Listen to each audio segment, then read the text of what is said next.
Good morning, afternoon, or evening to everyone around the world joining us.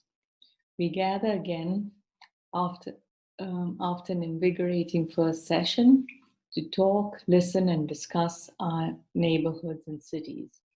These last few weeks, as we've been organizing this conference, we kept deliberating the pros and cons of going virtual. I had mentioned the fact that we've been able to have so many join us who would not otherwise have been able to travel to Goa. So, yes, that's a definite pro. But another that I hadn't realized its true benefit is that we could schedule the session several days apart. This gives us the time to think about and digest all that we've heard. Now, we've uploaded the previous session, the one recorded on Tuesday, September 1st, onto our YouTube channel. And you can find the link to the recording on our website, on Instagram, Facebook, and our Twitter feed. Apart from, of course, searching within YouTube as well. This is the session with the memorial lecture with Mirai Chatterjee, Swarnab Ghosh, and Ranjit Hoskote. Really worth viewing if you did miss it. We also have links on our website under the session heading to articles, videos, podcasts, and other reading material pertaining to each session. Understanding the issues at the scale of the neighborhood. There's material on the speakers as well. All this can be viewed before or after the session, just to give you added background, which we thought would inform the discussion and would be pertinent to the design challenge that follows over the next 3 months. As I said on Tuesday, in order to understand the level of intervention, the depth of the problem, and the possible solutions, we will look at the nature of today's urbanism at 4 distinct scales that define public spaces in our cities, starting at the city scale, then zooming into the neighborhood commons, then the streets, and finally the private spaces of the dwellings that are in the public realm and how they relate to each other. Today's session is titled Redefining the City for the Public. And we start at the scale of the city, large precincts in the city, and try to understand the issues within them. We have with us speakers who will speak from different perspectives, from different parts of the globe, but together I think will present important examples of working within larger precincts. Mona Fawaz, our first speaker, is going to talk on Beirut. Her lecture is titled Practicing the Public Insights from Beirut and will present her work with Beirut Urban Lab about public space in Beirut, where at present there is no state, and the challenges that entails for cities today. I had invited Mona to speak many weeks ago, as her work is truly amazing. And so, this was before the horrible blast that took place on August 4th and that devastated the city. So she's going to now talk about some of the other work that she has started doing in the last month. Mona is an associate professor of urban planning and studies at the Department of Architecture and Design at the American University of Beirut. Based on an interdisciplinary approach, her work investigates the social production of city spaces in a series of empirical case studies taken in informal settlements as well as in large-scale public and private urban developments. The next lecture is by Felipe Vera, who will speak about his work in urban infrastructure, speaking specifically about the barrios in Buenos Aires, but within the context of Latin America. Felipe is a consultant at the Initiative for Sustainable and Emergent Cities, at the Inter-American Development Bank. And much of the work he will show us today is what he's been working on there. But he's also a professor and co-director at the Center for Ecology, Landscape and Urbanism at the UAI DesignLab in Chile, and has worked on several curatorial teams, bringing much of his research and ideas to the public through writings and exhibitions.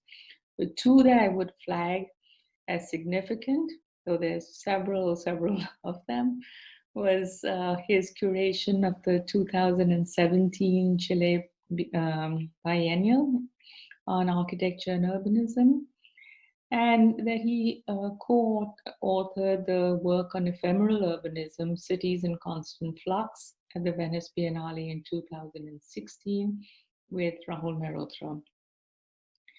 The third speaker is Kareem Ibrahim, and Kareem will present his work, both large and small scale interventions, on what he calls Egypt's urban margins.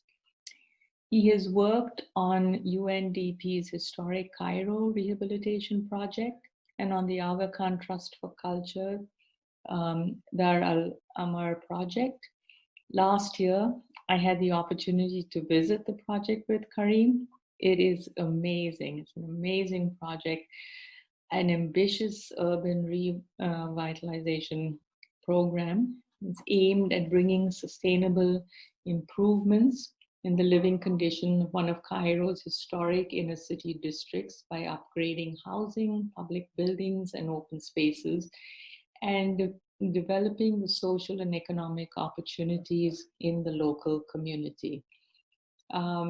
It's really quite something, and so the three of them are really going to be talking about very different kinds of work, but all that I think will help inform the discussion. Anthony Acciavatti is the discussant and will lead the panel discussion. He works at the intersection of architecture and the history of science and technology. His most recent book, Ganges Water Machine, Designing New India's Ancient River, which came out in 2015, is the first comprehensive mapping and environmental history of the Ganga River Basin in over half a century. In 2016, the book was awarded the J.P. Jackson Book Prize. Anthony currently teaches at Yale and is a principal of Somatic Collaborative in New York. It really promises to be an interesting evening, so let's begin. I now hand it over to Mona Fawaz. Thank you.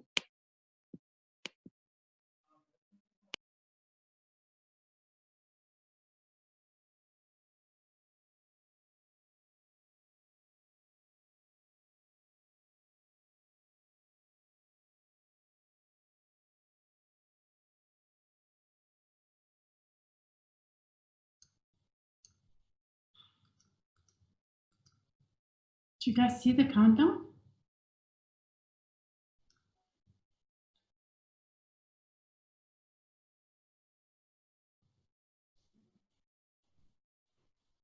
You are live, Manala. You can go ahead. All right, good afternoon, everyone, and thank you so much for making the time to attend this presentation. I'd like to start by thanking really from the bottom of my heart the Charles Correa Foundation, and particularly its director, Nandita, for extending so much patience with me over the last weeks as I became responsive after the Beirut explosion. I'm very proud to be here, to be talking with very distinguished colleagues, and to hopefully contribute to a discussion for a topic that's very dear to my heart, which is that discussion of this notion of public space and its multiple intersections with society that we aspire to live in as city dwellers, but also to contribute to as city planners and urbanists. I'm going to take you to the context of Beirut, which has been a lot in the news over the last few weeks, particularly after the Beirut port explosion. brought us to the top of the failed states around the world, questioning particularly this notion of the public and the state as a custodian of the public and a protector of city dwellers. Before I dive into the issue of the explosion, which I hope to conclude with, I will start with a more general presentation and reflection on the notion of the public as it comes through studies that I have conducted with colleagues at the Beirut Urban Lab over the last few years on problematizing public space, but public space very much as an entry point to reflecting on notions of the commons, their formation, and their complexities. If we can shift to the presentation, please. And I'll start from here with just a reflection on this notion of public space, which immediately, when you put it on the table in Beirut, elicits a flurry of emotions. So you have, on the one hand, groups of people or non-governmental organizations, politically organized youth, that immediately decry the dearth of public space in the city, buttressing their complaints with a very low number of parks and public amenities in the city. Beirut has less than 1 meter square of open space per citizen, which by World Health Organization standards and many others is absolutely dismal. This has translated into many advocacy efforts over the last decades, demanding, as you can see on this pamphlet here, on this banner here, more the protection of public space from privatization. What you see on this banner here is basically a protest in front of one of the main public spaces of the city, demanding that it doesn't get privatized. That's the city's frontal coast, organized by a youth group called Nahnu. Going more into the political, we see here a campaign organized by Beirut Medinati for the municipal elections, in which the group places, well in line with the way urban designers and planners around the world locate public space as a cornerstone of adequate livability in the city. So they connect basically the deterioration of living standards in the city to the poor quality of its public spaces, and argue that increasing public space will generate substantial positive externalities on public health, urban livability, and more generally on an adequate ground for building common interests, sort of what Hannah Arendt or Sennett more recently have talked about, the fact that these public spaces embody a common interest. This discourse is absolutely not new in the city. Immediately after the end of the Civil War, we see here the campaign set in place by Green Line, which was one of the first NGOs that was organized at the end of the Civil War, which basically asks for, stands against the privatization of the beach by going into one of the main public beaches of the city and putting banners saying this is now become private space. What do you think? Who will take over this space? This is one group of discussion in the city. On the other hand, we see another body of discussion that basically decries public space. And that group basically says that Beirut's public spaces are dirty, that they are a potential source of danger, which of course has become even more unpredictable amidst the recent refugee crisis. As you probably know, 1 in 4 up to 1 in 5 people in Beirut is today, or in Lebanon, is today a refugee, a Syrian refugee, which means that there's a lot of unpredictable in the public space, and a whole discourse is born in the city, speaking about a dysfunctional public sector, incapable of managing the spaces under its custody, unable to protect the city. We see it translated in the practices of city dwellers that often talk about public squares as being scary. Here in the work of one of the graduate students at the Masters in Urban Design program at AUB, you see one of the students basically showing the reactions around a public square, one of the only public squares of Beirut, where she finds out that the residents basically pulled together to hire a private guard. and instruct him not to allow gay couples from using the park, not to allow loud children from using the park, and also vehiculate all sorts of discourses about violence and the inability of people to cohabitate. This discourse is, of course, championed by the municipal authorities in Beirut, particularly the former mayor, who notoriously refused to open the city's main park unless a private company takes over the management. This is, in their opinion, a symptom of a failed citizenship project where city dwellers are incapable of associating with the common use of space and cannot exert standards of cleanliness. Hence, the municipality on this banner reminding city dwellers that they should protect the city from littering and that they should keep it to a cleaning of, should keep it clean. These two dominant positions in the representation of Beirut's public space certainly echo contemporary scholarly debates about public space. We know that since the early 1990s, urban planners and designers have decried the privatization of public space globally. This discourse, which emerges really in Europe, where the welfare economies until the 80s had fostered a strong present state, custodian of the public, protector and provider of public amenities, is seen to be withdrawing. And planners and designers everywhere have sort of taken this discourse and tried to defend the proliferation of concepts like privately owned public spaces and more generally the financialization of land as being terrible trends. Despite the importance of this discourse, one major slip that urban designers and planners make across the world is to import from this notion of public space the romantic idea that it's possible to imagine these public spaces as ideal type aspirations of democratic societies that are sort of governed by a public where the custodian of this public is actually a modern nation state representative of people. In strong contrast, research grounded in complex theoretical perspectives has basically challenged this notion of the public, both in Europe and, of course, everywhere else, where the idea that the public is open and accessible remains under question, where the fact that the state as an abstract entity can be the protector of an abstract public interest or a common good is very questioned, where the state appears to be the custodian rather of class, race, gendered practices that are also seeping in and very much present and reflected in societies everywhere.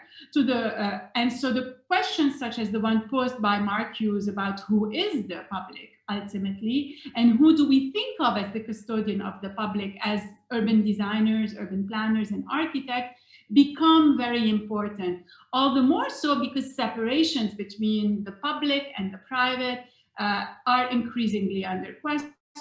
On the one hand, particularly in the organization of modern nation states, where, of course, it begins with narratives in the global south, where who is the state and the implication and penetration of private interests and businessmen in the governance structures of cities and countries everywhere is obvious, but also more recently in the United States, where the example of President Trump provides a clear penetration of this private sector and a difficulty in distinguishing between where the state stops and where the private interests penetrate. From the bottom up as well, we see activists talking about the personal being political and consequently also contesting this division. So amidst these kinds of debates, as scholars, as researchers, as people who live in these spaces, we sought to dive into Beirut, where we wanted to explore this notion of the public. And what I present today is a number of research projects that cut through these questions of what forms the public, what forms the private, and very much seek to problematize our understanding of public space as a way to first read it better, but second, and very important, to inform what kind of a practice as city planners we can have if we are invested in this notion of an inclusive public space or an inclusive common as a cornerstone of a better living together. I will try to conclude the presentation with some reflections on what this kind of reflection should inform people invested in the post-blast recovery of Beirut, if there's enough time to do it. But let me begin by those of you who are not familiar with Beirut to really assert that when we think of public space in Beirut, we certainly have images such as the one I'm showing, where public space is highly privatized. What you see here is a corner of Beirut's downtown. This is a space that in the end of the Lebanese Civil War in 1990 was handed over to a private real estate company, Solidaire. So privatization of private land and eminent domain, but handed over to a private real estate company to take care of reconstruction because the public is unable to be a proper custodian and because people are too poor to take care of the public. The outcome are spaces, as you see here. More than half the open public spaces in Beirut are actually under the jurisdiction of this private company, except the way they look is like you see here, the private marinas, where the maritime public domain, which by law is open and inalienable and should be accessible to all, is policed, where you see everywhere signs like this that tell you how you should practice the public as a citizen, as a city dweller, what kind of practices are acceptable and what kind of practices are not. It is in this context that the research we produced over the past decade has sought to recover a notion of the common in a city, one where the analysis of complex systems of publics reflects this progressive claim, but recognizes at the same time that these progressive claims and aspirations for a use of the public are located within harsh realities where society is gendered, classed, heavily divided, and where one's aspirations for a public space that can be a custodian of the common should be located.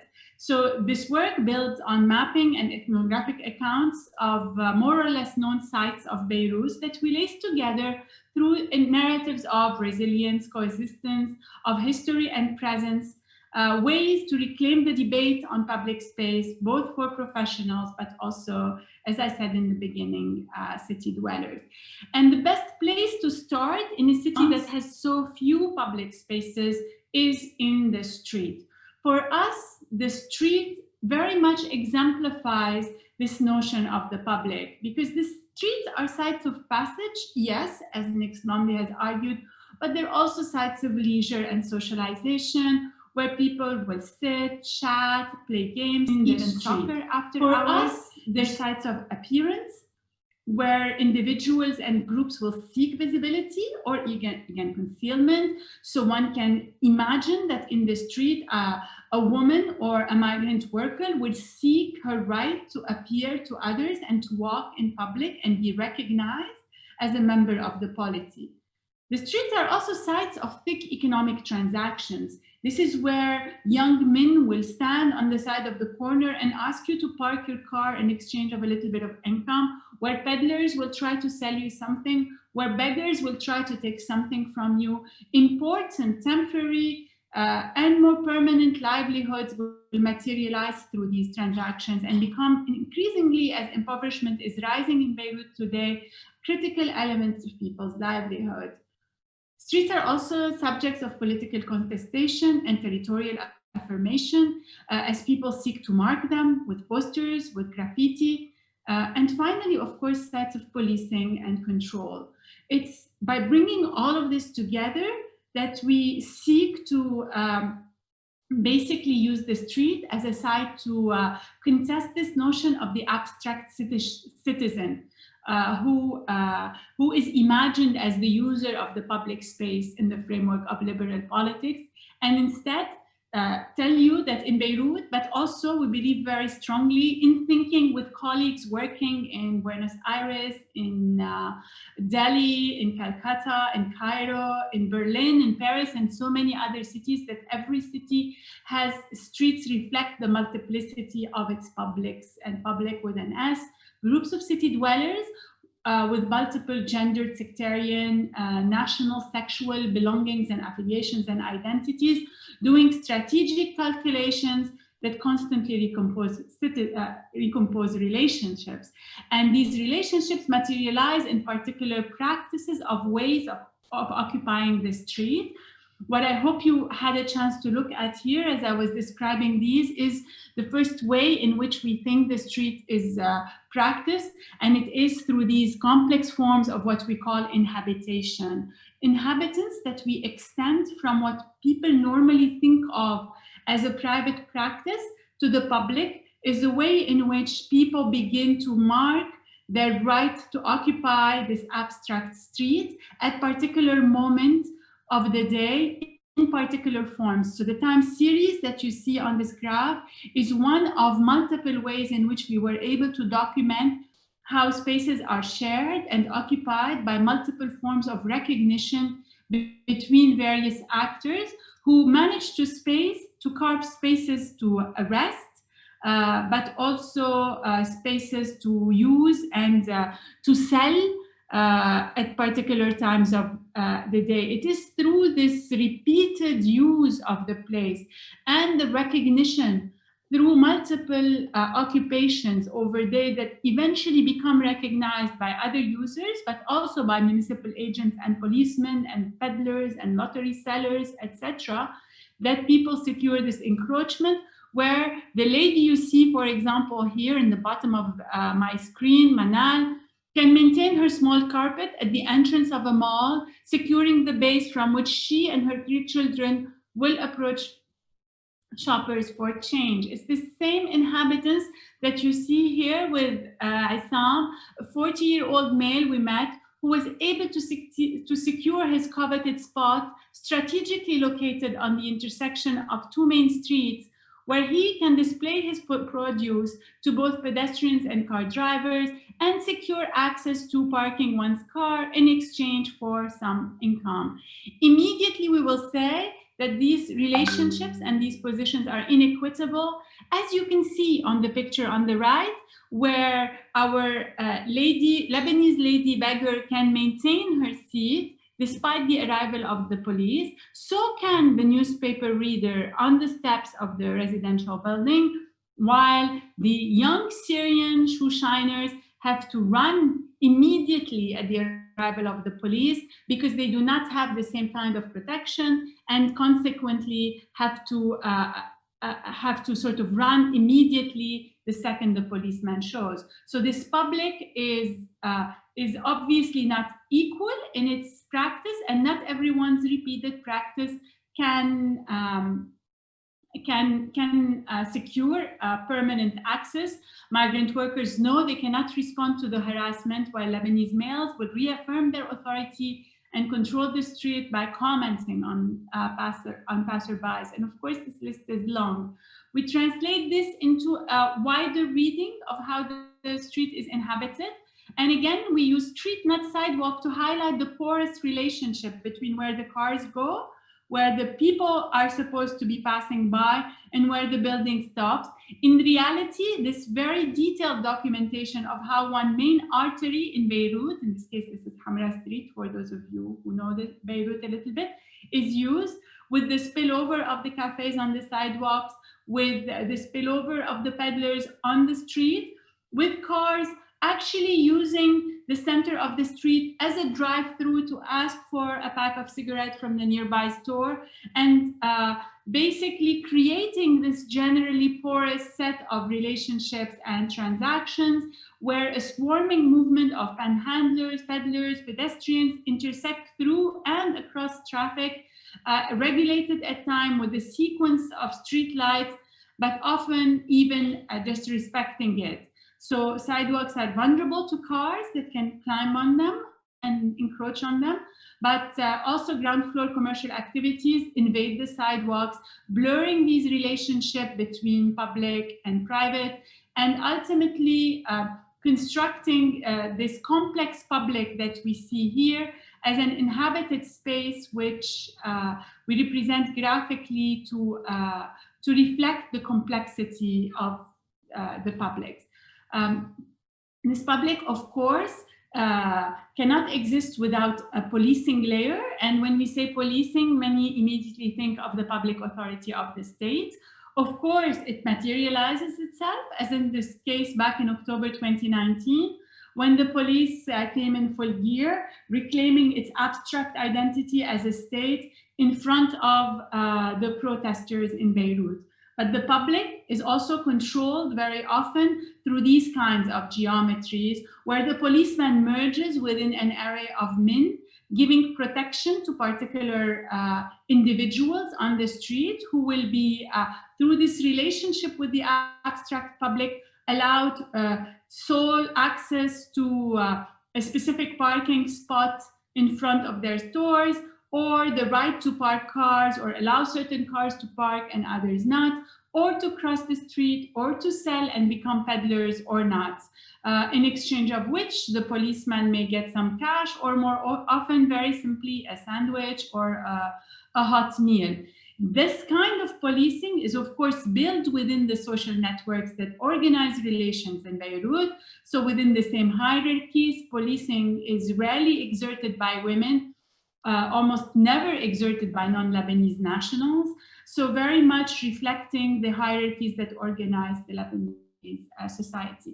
I'm going to start zooming because I'm conscious of time, and shift to the fact that these streets are also not simple blankets on which people impose their practices. They are themselves territorialized, and they are territorialized because the public in Lebanon is divided. It's clustered across multiple political groups and factions who contest what it is to constitute a Lebanese identity. And you can see here on this slide the plethora of different political parties who project their presence on the streets and territorialize it. We went mapping street by street, corner by corner, a specific intersection of Beirut, which basically was a hotspot during the Lebanese Civil War. You can see the map on the right.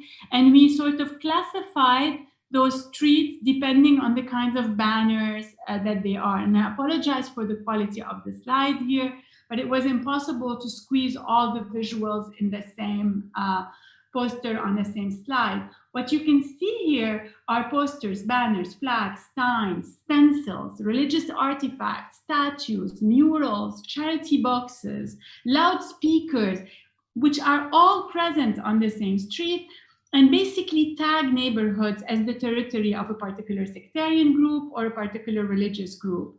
These markers intensify along frontiers. So what you see here on the map is a frontier that divides the city between a Shiite Muslim neighborhood and a Christian neighborhood. And so that frontier has to be very strongly marked. And so the signs intensify at the center and they weaken at the edges. It's interesting for graphic designers to notice the kind of signs that are used with different political groups actually using different kinds of signage. Some use stencils, some use posters, some use more ephemeral, others use more permanent, but creating particular identities, and also to remind ourselves that these identities are here to actually influence the practice of publics. So as city dwellers, we should not think that these signs actually really reflect the fact that this neighborhood is only inhabited by Christian people and this neighborhood is actually only inhabited by Muslims.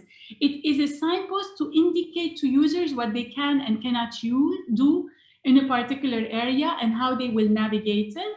And interestingly, we find that users who are not classified within the Lebanese classifications, such as migrant workers or refugees, will actually navigate them much more seamlessly than Lebanese people who can read them and understand their significance.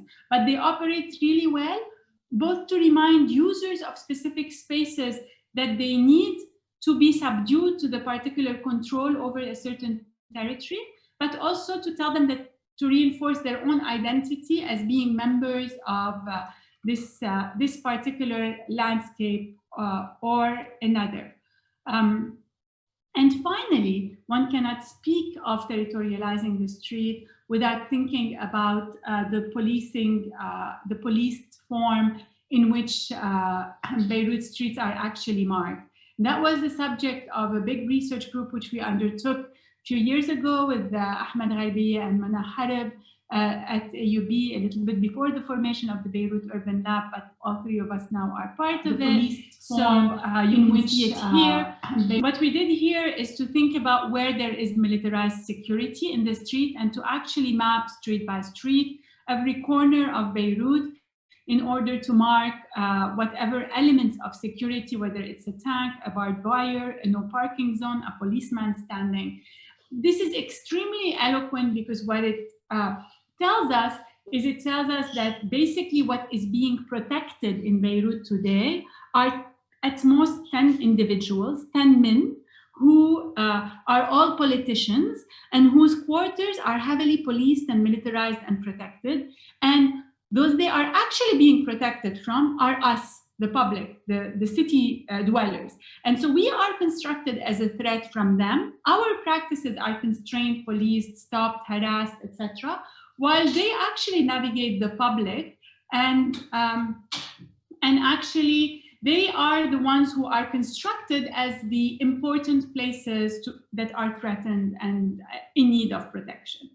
I'll stop here because of time about this project, only to say that it is through complex readings of this public that we then can move to think about what as planners we can do if we have this complex understanding of the public to inform our practice and to actually generate particular forms of planning interventions and designs that understand this complexity of the public. And rather than taking for granted questions such as the state is the custodian of the public, the citizen is an abstract city dweller who has no gender or sex or identity, what we see here is a production of a more complex understanding of these publics and who can be their custodian that moves from the bottom up to inform how we design projects as planners. And I'll take you really very quickly. How much time do I still have?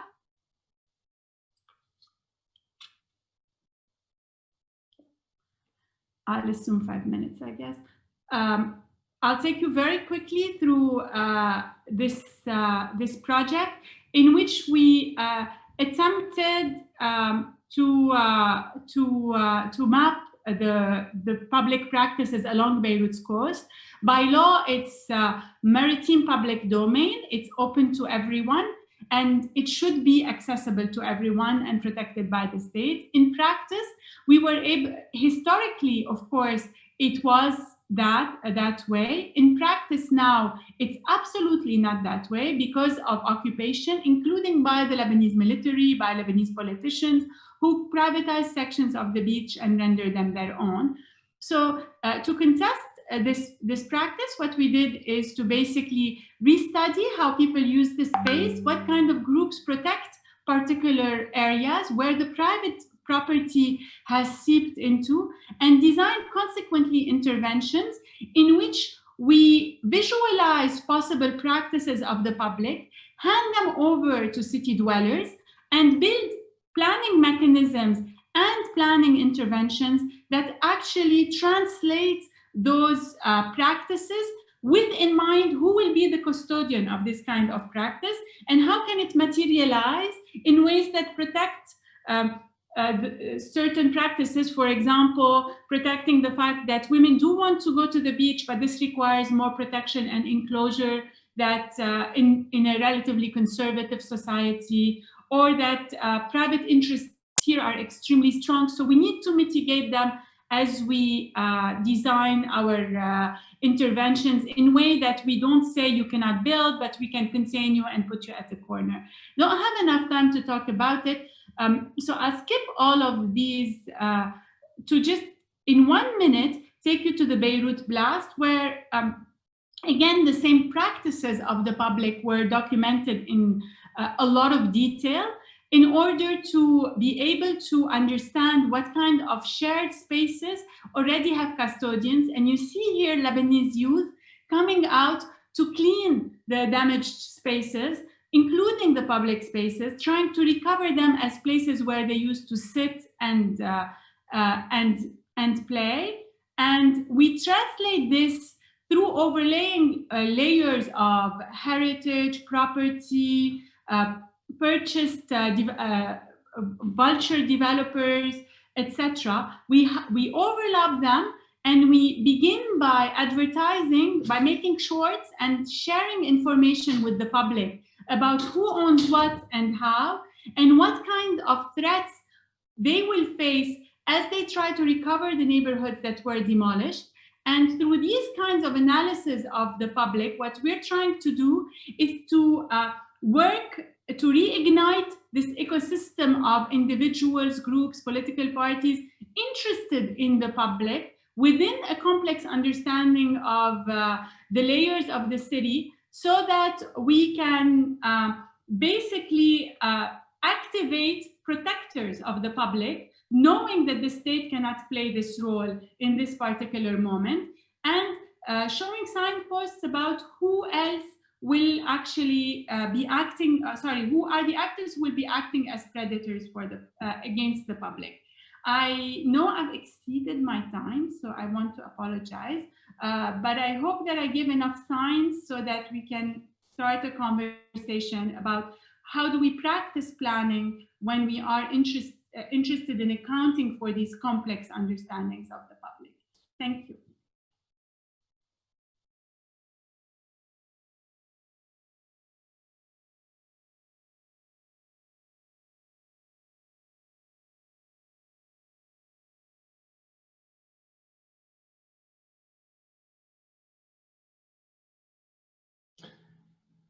Hello, good afternoon to everybody.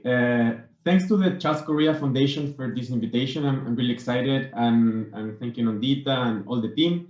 And also thank you, Mona, for the wonderful presentation. It really, I really empathize with the idea that what is happening today all over the world, it's an invitation to rethink power relationships and the way in which we measure and we look at public space. It's a key way to do it. So I was really inspired by your presentation. If you could just put my presentation up. Thank you. So I'm Felipe Vera. I work at the Inter-American Development Bank, financing urban projects throughout the region. And today I want to talk to you about a little bit of what we do and what are the challenges we see for cities, especially after the pandemic. This image really express the day-to-day we have, which is really trying to help and improve lives for people that are in the most vulnerable sections of our society. No, I will talk about Latin America, but about things that I think are important for all over the world, and things that the global South in a certain way shares. We have never seen in Latin America 5 months that really make a change and pose more questions than the ones we have now in front of us. These two images really talks about what was the past before COVID-19's erupt, and what's the future today. What are the questions we are facing? And actually, what is interesting is that in October last year, we had, especially in Chile, we had a lot of demonstration against the inequalities. People went out to the streets. Many cities were totally burned. And really, there was a lot of what we saw in Mona's presentation. I would say the space of the public became a space of contestation. It was a continent in flux. Latin America was really a continent in flux. Migration was rising, inequality was rising, the scale of cities were rising. And suddenly we were trying to face these questions about what we have been doing back in our past, and COVID comes and really change all the relationships and all the things that we face towards the future. So I want to quickly talk to you about what was happening, what we were seeing then, and then give you just 3 ideas or 3 questions that we are trying to face, and talk about one particular project that shows what we do and shows what are the things that we think we really need to focus to address those challenges. No? I will speak especially about the increasing scales and increasing inequality that scales bring into our region, to Latin America. First scale, as is happening in the global south and in India and in Latin America, we got urbanized very quickly, and our cities really went through processes that European cities, for instance, went in 200 years in many hundred years in just like 1.5 years. So our continent had like great increase in population, as you will see now. If we project the current percentage of urbanization in the region, we will be in 2030, our cities and your cities, like the cities of the global south, will be, this shows how many people will increase per minute per city in 2030. So the world will be mostly growing in the south. We are today 10 billion, we're 7.5 billion people in the world, and by 2050 we will be 10 billion. That means that 2.5 billion people will go to cities, and really most will go to city more and more, and that is happening that in this huge increase of scale of the urbanization in Latin America. Our cities became very big, very great, with our problems really increased. And today we are in a moment in which we have like 210 Latin American cities with more than 300,000 inhabitants. That's a lot in terms of how many metropolitan regions we have. And this brings us to the question of how we govern these cities, how we deal with this new scale and complexity in the urban realm. Cities can really generate wealth or poverty, no? So you have that cities can create great levels of productivity. They're governed and managed well. So you can see how New York really creates the same GDP that a country, like Canada or LA as Australia. So these can be really engines for growth. But at the same time, if they're designed badly, they can have like really problems in lack of productivity and bring other questions to the table. For instance, Mexico, the time people spend in Mexico in public transportation is the same amount of time if you quantify it of the 9% of the monthly GDP of the manufacturing sector. So cities can design really has a really power.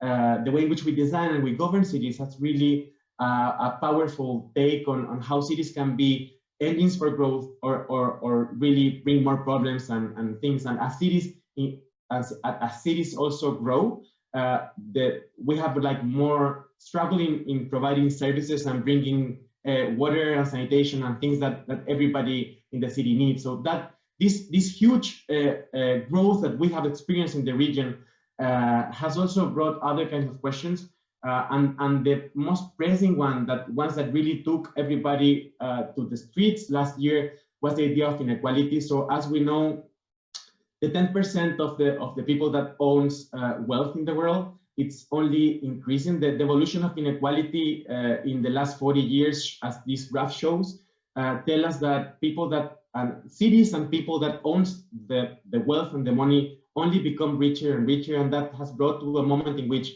the 1% of the world owns the 44% of the world's wealth, while the 58% of the poorest only own the 2% of the world's health. This really has like a correlation and a form correlation in the urban and in things like, for instance, climate change, in which only the 1% of the emissions that people have, the most wealthy part of the world emit. The 1% of the globe emit as much of the 1% of wealthy of the world emit the 50% of all the emissions of the globe. So, and people that are suffering all the consequences of this are really those that are at the base of the pyramid. So this really has an urban correlation. We have been working deeply in measuring all the impacts of these kinds of inequalities, and we have come to conclusions like which are really that worried us, like the life expectancy in a same city, in a city between the wealthier part of the city and the poorest part of the city, really, it's like 10 years of life expectancy. So one of the really great challenges that we face in front of this increasing of inequality and increasing scales of city is how do we try to integrate and deal with images like this one, in which you have a slum on the right and a golf court on the left, and really rethink the structure of city and think of city as how this can be structures and engines, and how can we design and govern cities in a way in which we understand that city and the structure of city defines who has access to opportunities. In my daily work, we find that lack of food or distance to opportunities, lack of connectivity, the prevalence of disease, and also the burden of care that women normally have become like income traps.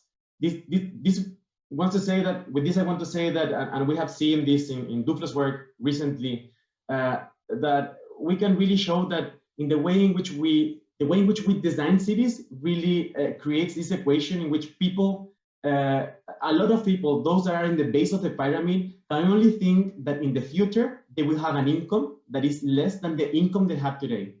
And the power we have, or the thing we have to do, and what we do financing projects in daily basis, is really trying to bring people up to this equation, to this line in the middle, to really help them think that that the new generations can feel that in the future they can do better than the current generation. No? So I wanted to introduce with this data and these ideas to just tell you that we were in a moment before COVID-19 in which the scale was really going up and going beyond what we could handle, but also inequality was really a pressuring, it was something that was increasing and that we all knew, but nobody can really see. And virtually all the problems that we were facing in our projects got intensified with the COVID. And I really want to talk to you about 3 post-COVID challenges that are more questions than answers, but that we are trying to deal and cope with this, and trying to identify how can we deal with these challenges. One is at the scale of the region, the other scale of the city, and the last is the notion or the role that housing will have in the next years. No.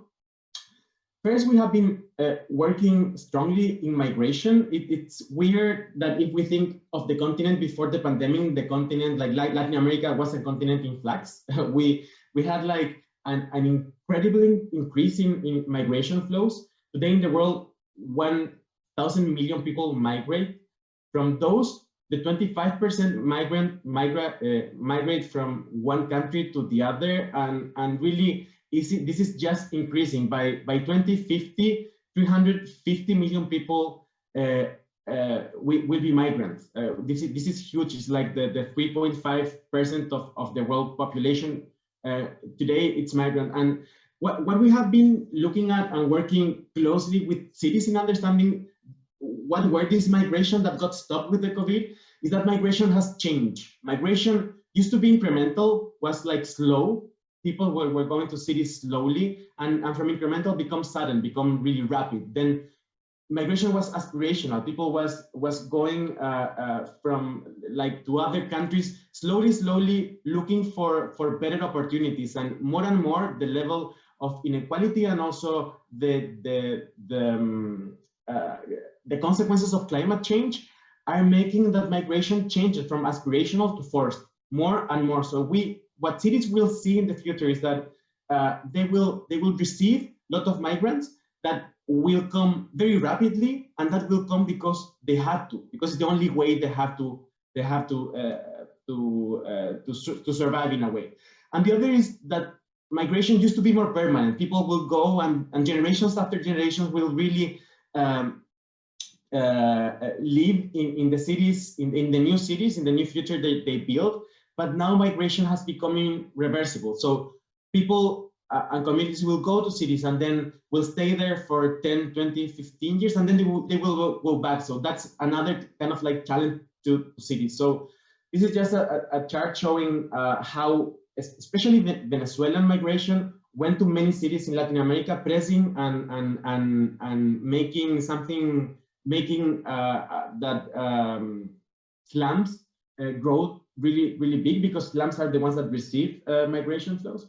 So we have that. This is the first question that I wanted to put, that all our calculations and what we are working. So we just we're working and publishing some books about this. Actually, is that all the drivers and the engines for migration are going to increase after COVID-19 ends. So inequality is a big engine, and poverty and the lack of resources. So cities will face a new wave of migration as we have never seen before. And really, we need to prepare cities for migration, because integration can only happen in cities. We just published these 3 books, and I invite you to download it for the bank page. That the first one talks about the data. The second about strategies. It's 300 strategies to prepare cities. I won't go into them because we don't have time here. But this brings us to the second question. So all these migration flows are really going to enlarge slums or camps, as we call them down here. Informality will increase.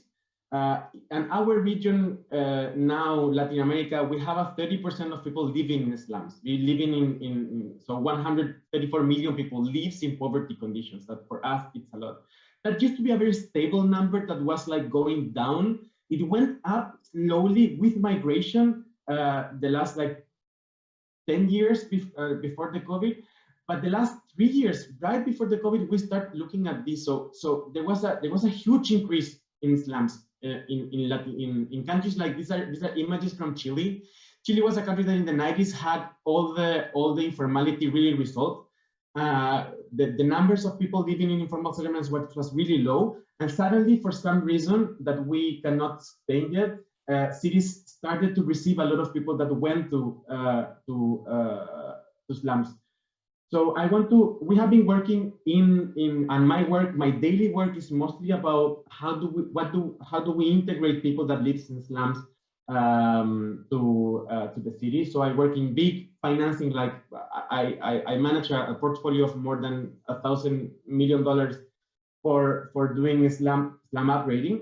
And I want to briefly talk to you about what has been the ideas that we have, that the countries are having in the region, and what are the ideas that we are trying to set forth and try to impulse on how do we have to deal with these kind of problems with informality. So how can we, so the main question that we have in the back of our head is, how can we really work in a way in which we dissolve these poverty traps, in which we are sure that people that live in slums in the future can have a future that is better than the future they have today. So what did countries did in the informality in Latin America really became a problem in the 60s. So we started with eradication programs. So we had in many countries like Peru, we have like something, it has a different name country by country. But what countries did was really taking people that were living in slums in the center of the city towards the periphery of the city. So, and they will just give them a plot of land that will be a land of their own, but they won't give them probably the measures for just paying for services or just, and what we ended up having, which is a pattern of all Latin American cities, are maps like these ones, no? In which you have, this is an income map, in which you have all the red is like high income people and people that live near the opportunities, and all the blue are people that live in very vulnerable situations. So we ended up with cities that are highly fragmented, with most vulnerable people living on the peripheries, very far away from opportunities. And that meant that all countries and all the evaluations we did on many projects of eradication that were done said that this was just a way to build poverty. So based on that, what countries started to do was in situ redevelopment, which was mostly, and the bank has been helping countries doing this for like 2 decades so far, which in many countries, many programs appear of upgrading. So this is what we always listen, like we have to upgrade slums and try to formalize them. So try to make us as if slums would look like the formal city. So remediating the problems they have, so give them not only a plot of lands, but give them services and give them streets and housing that looks like the housing that we have in the formal city. There was a problem with this, which was that formalizing what in a way not enough. What's important, which is dealing with the development problem that is behind poverty, but it was a way that really wasn't facing the challenge that was integrating people. So we are really pushing forward a new, and these are the projects that I'm leading now, an agenda for going towards integration, which is a complete different discourse. It's not like formalizing, it's not that making as if poverty should look like, as if slums should look like the formal city. It's really in between this question, which is, do we want to be remedial or do we want to be causal? Do we want to face the cause of the problem, which is poverty and the lack of economic and social integration through design and through planning? Or we want to remediate or improve the symptoms that these people are facing?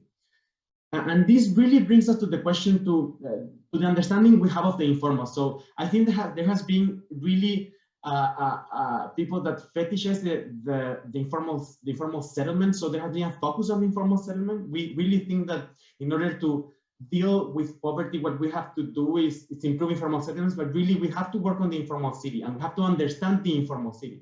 And informal city is not just the physical, it's the physical, the economic, the social, and the legal. So we're generating a huge bunch of new programs that really works on how, through physical interventions, we can integrate and lead people with tools for recreate, for provide a better futures in terms of income, but also to integrate social and culturally.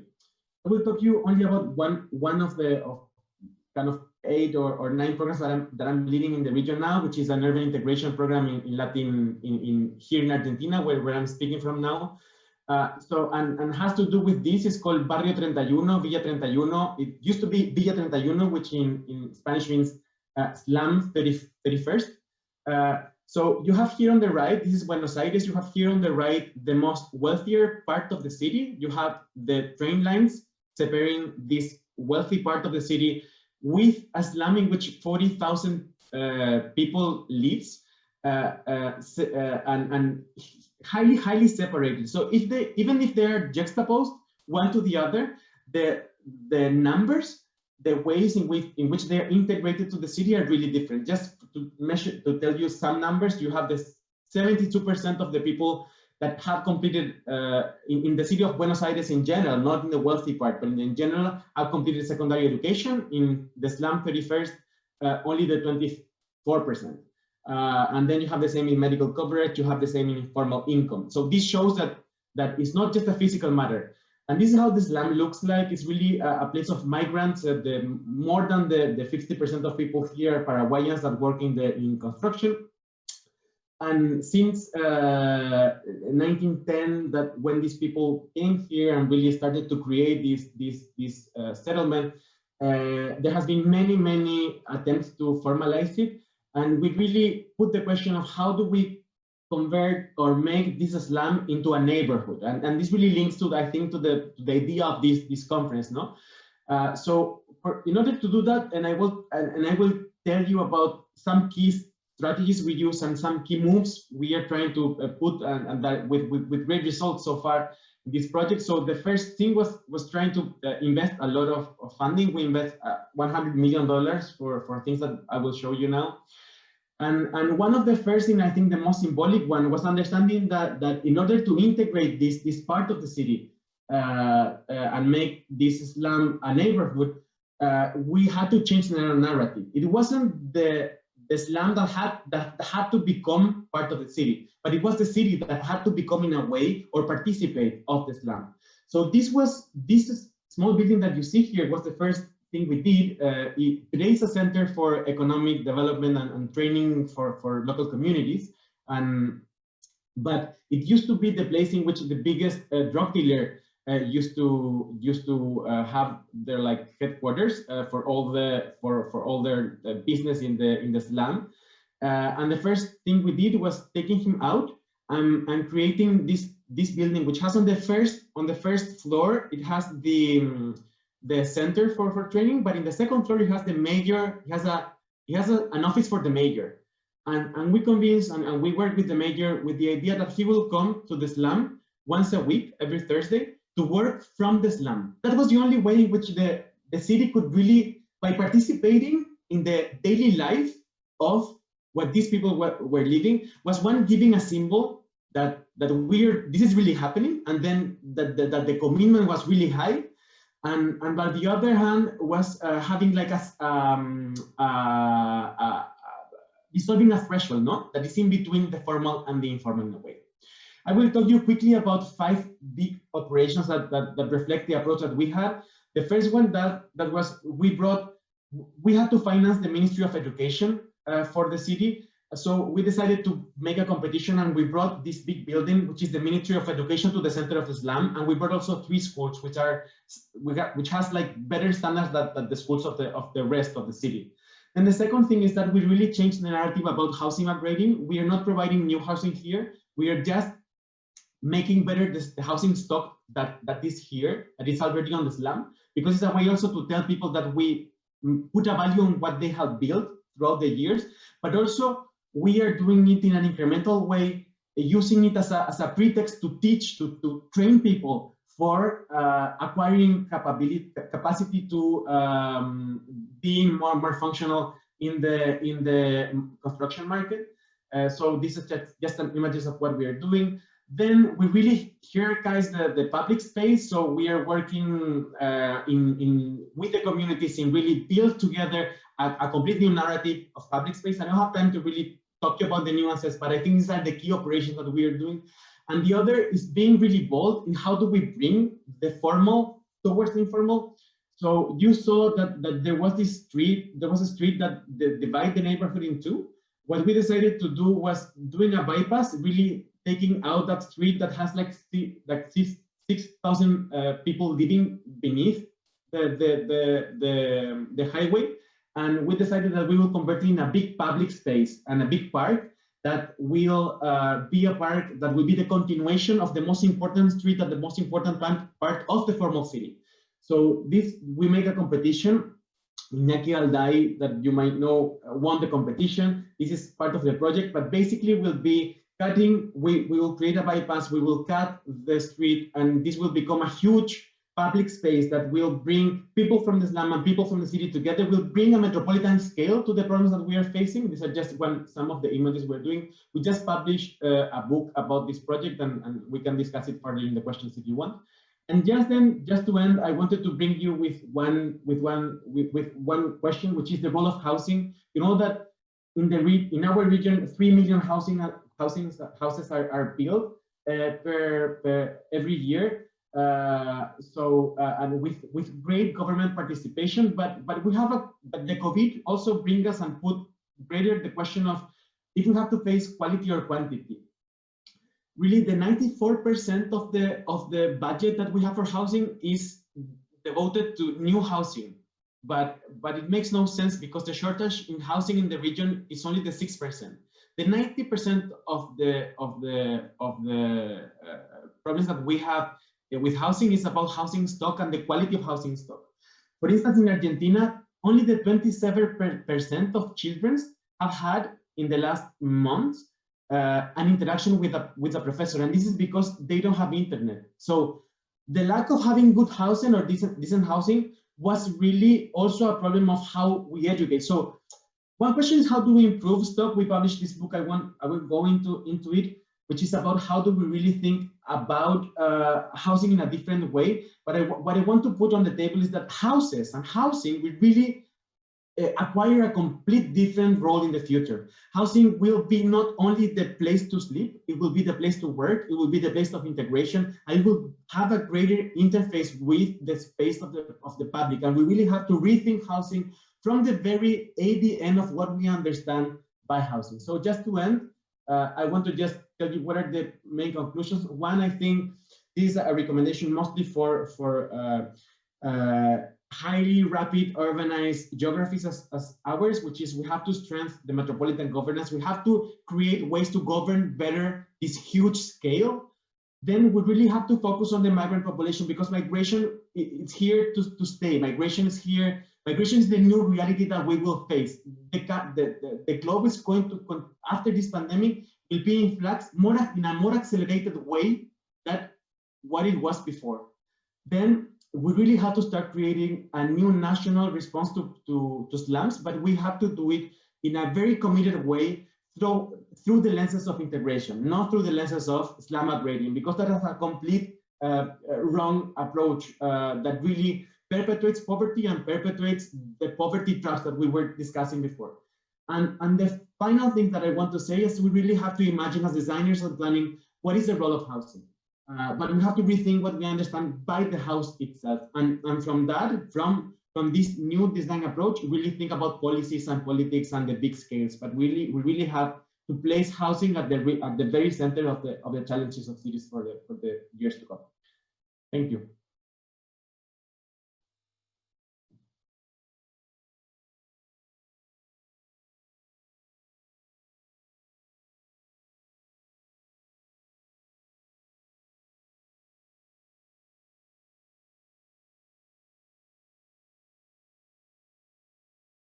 Hello, everyone.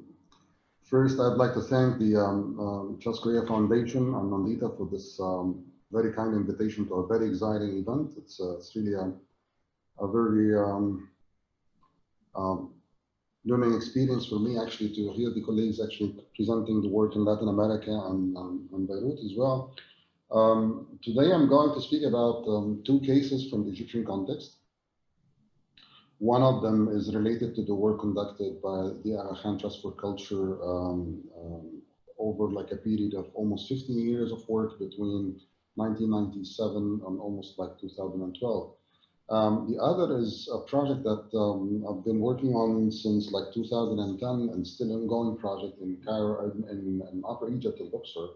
And both projects, what I would like to argue about them is the fact that how like small scale bottom-up projects can be more effective in actually responding to people's needs than like mega projects adopted currently by the state.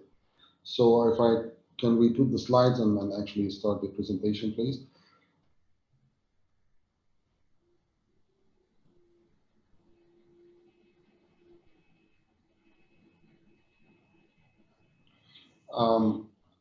Over the past like 20, 30 years, Egypt has been adopting an approach towards development that is mostly relying on mega scale projects and mega projects of like trying to achieve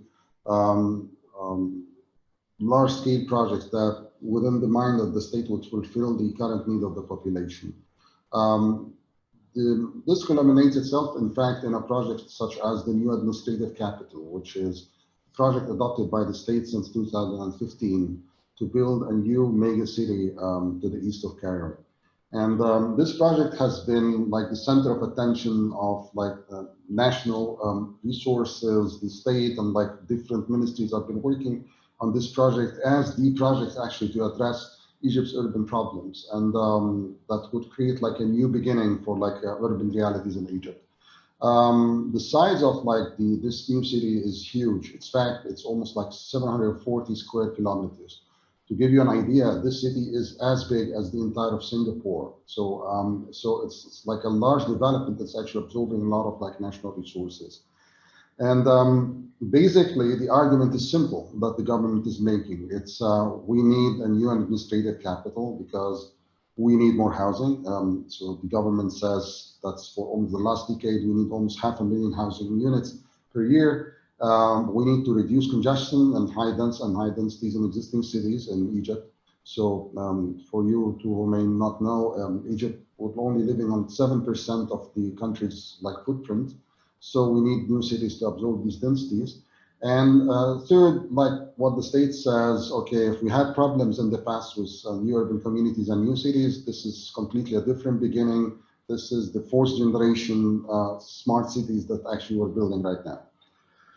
So to deal with these realities, it's basically we're like abandoning the old, what we had as what we call like unplanned cities of like existing urban areas where millions of people live, to a new promise in the desert. It's like this modern look. This is an image of actually how this new city is marketed and perceived by the general public, how it's going to look like, something completely different from the past.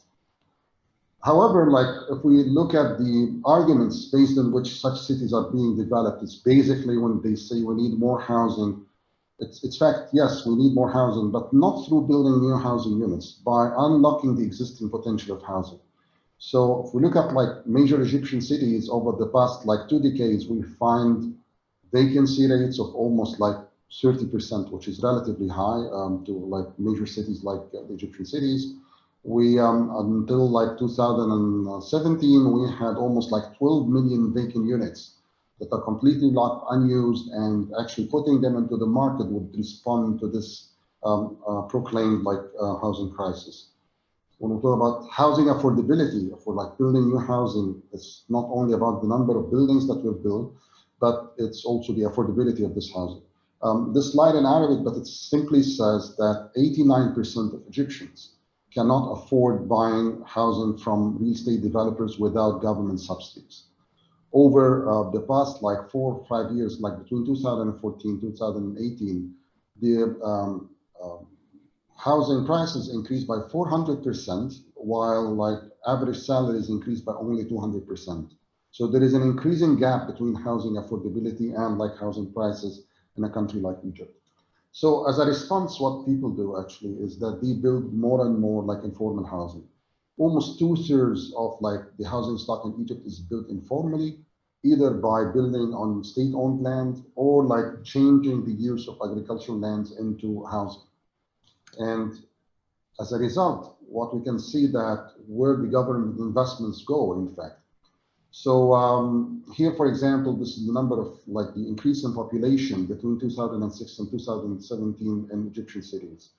To the left, you see the Greater Cairo region, which is actually the what we call like the greater area of Cairo. So the number of population increased from 18.3 million to 25.8 or 23.8 in only like 10 years. This is 5.5 million inhabitants increasing in just one location over a decade.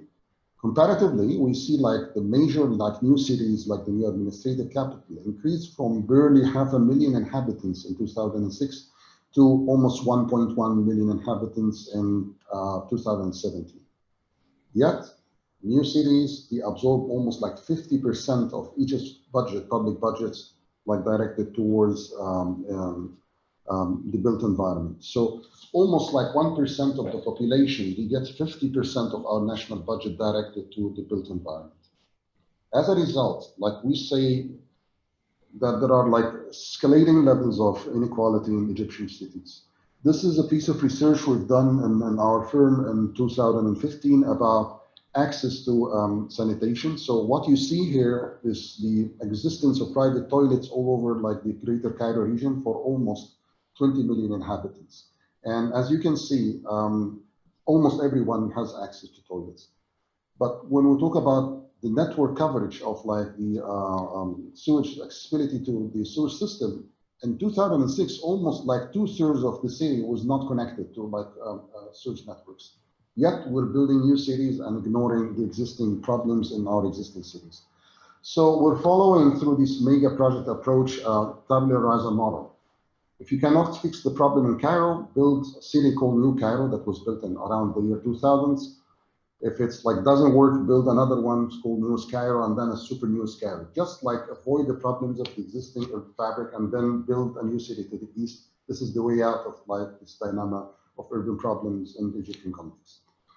So as an alternative to this policy that is actually very dismissive to the existing urban fabric and actually thinking that the solution is building new cities, I'm presenting 2 projects here. The first one was a project that actually consists of 2 main components. One of them is Al Azhar Park, one of Cairo's largest like green areas, and what is called Al Darb Al Ahmar revitalization projects, both initiated by Aga Khan Trust for Culture in 1997. Al Darb Al Ahmar is like a neighborhood that started to develop in the 12th century. And it consists like of large housing area that are penetrated by public buildings, religious buildings, and it used to be like a very vibrant neighborhood over the past, like, let's say, 8 to 9 centuries. And it constitutes almost 1/3 of the World Heritage Site of like historic Cairo. Historic Cairo was inscribed on UNESCO's list in 1997. So the Darb al-Ahmar almost is the most populated part of this heritage site. And it kept its like traditional fabric for decades and centuries, and it hardly changed over time. It's basically the buildings changed, but the urban fabric itself, the street network and the religious buildings and important monuments that are there, they're still the same. In 1997, the Aga Khan Trust for Culture started a very ambitious program to put in place a park, a public park in Cairo. And this park was overlooking the neighborhood of the Darb al-Ahmar. It was in a place called the Darasa Hills, and the Darasa Hills were basically the accumulation of waste. It was a waste dump since the medieval times. And what you can see here as hills is basically the accumulation of garbage over like 600 years of accumulation. And the reason of selection of this site, because of its very strategic location overlooking the historic city of Cairo. But it was a very challenging site as well. So when the trust chose to work on this site, it began its work in 1997. What you can see here is a photo of like the site after 4 years of work and after removing almost 1 million cubic meter of debris actually from the site.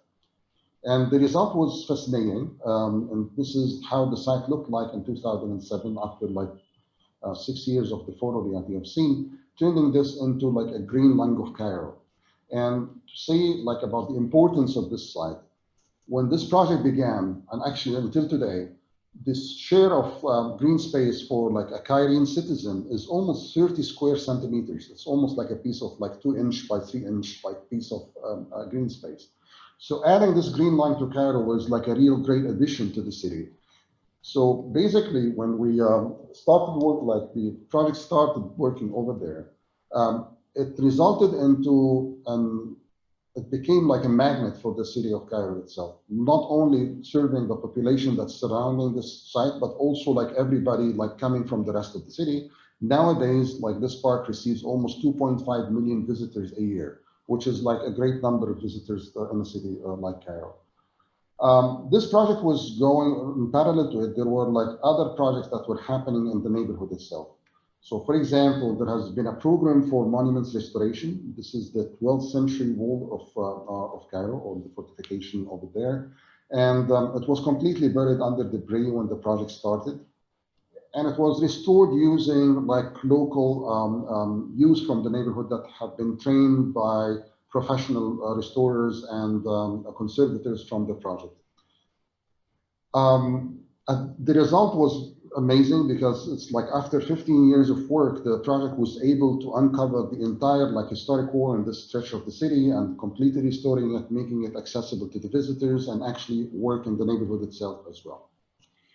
The second component of the project was an ambitious revitalization program that took place over 15 years of time. And it was basically focusing on the city of Cairo and the area of the Darb al-Ahmar. And this area has been like enjoying a lot of like advantages, a very central location, very strong social and economic ties. We have like a considerable number of historic buildings. However, it has been deteriorating as an inner city area, suffering from issues of uncontrolled urban development, poverty, urban poverty, and so on and so forth. Lack of investment in public infrastructure by the state and so on.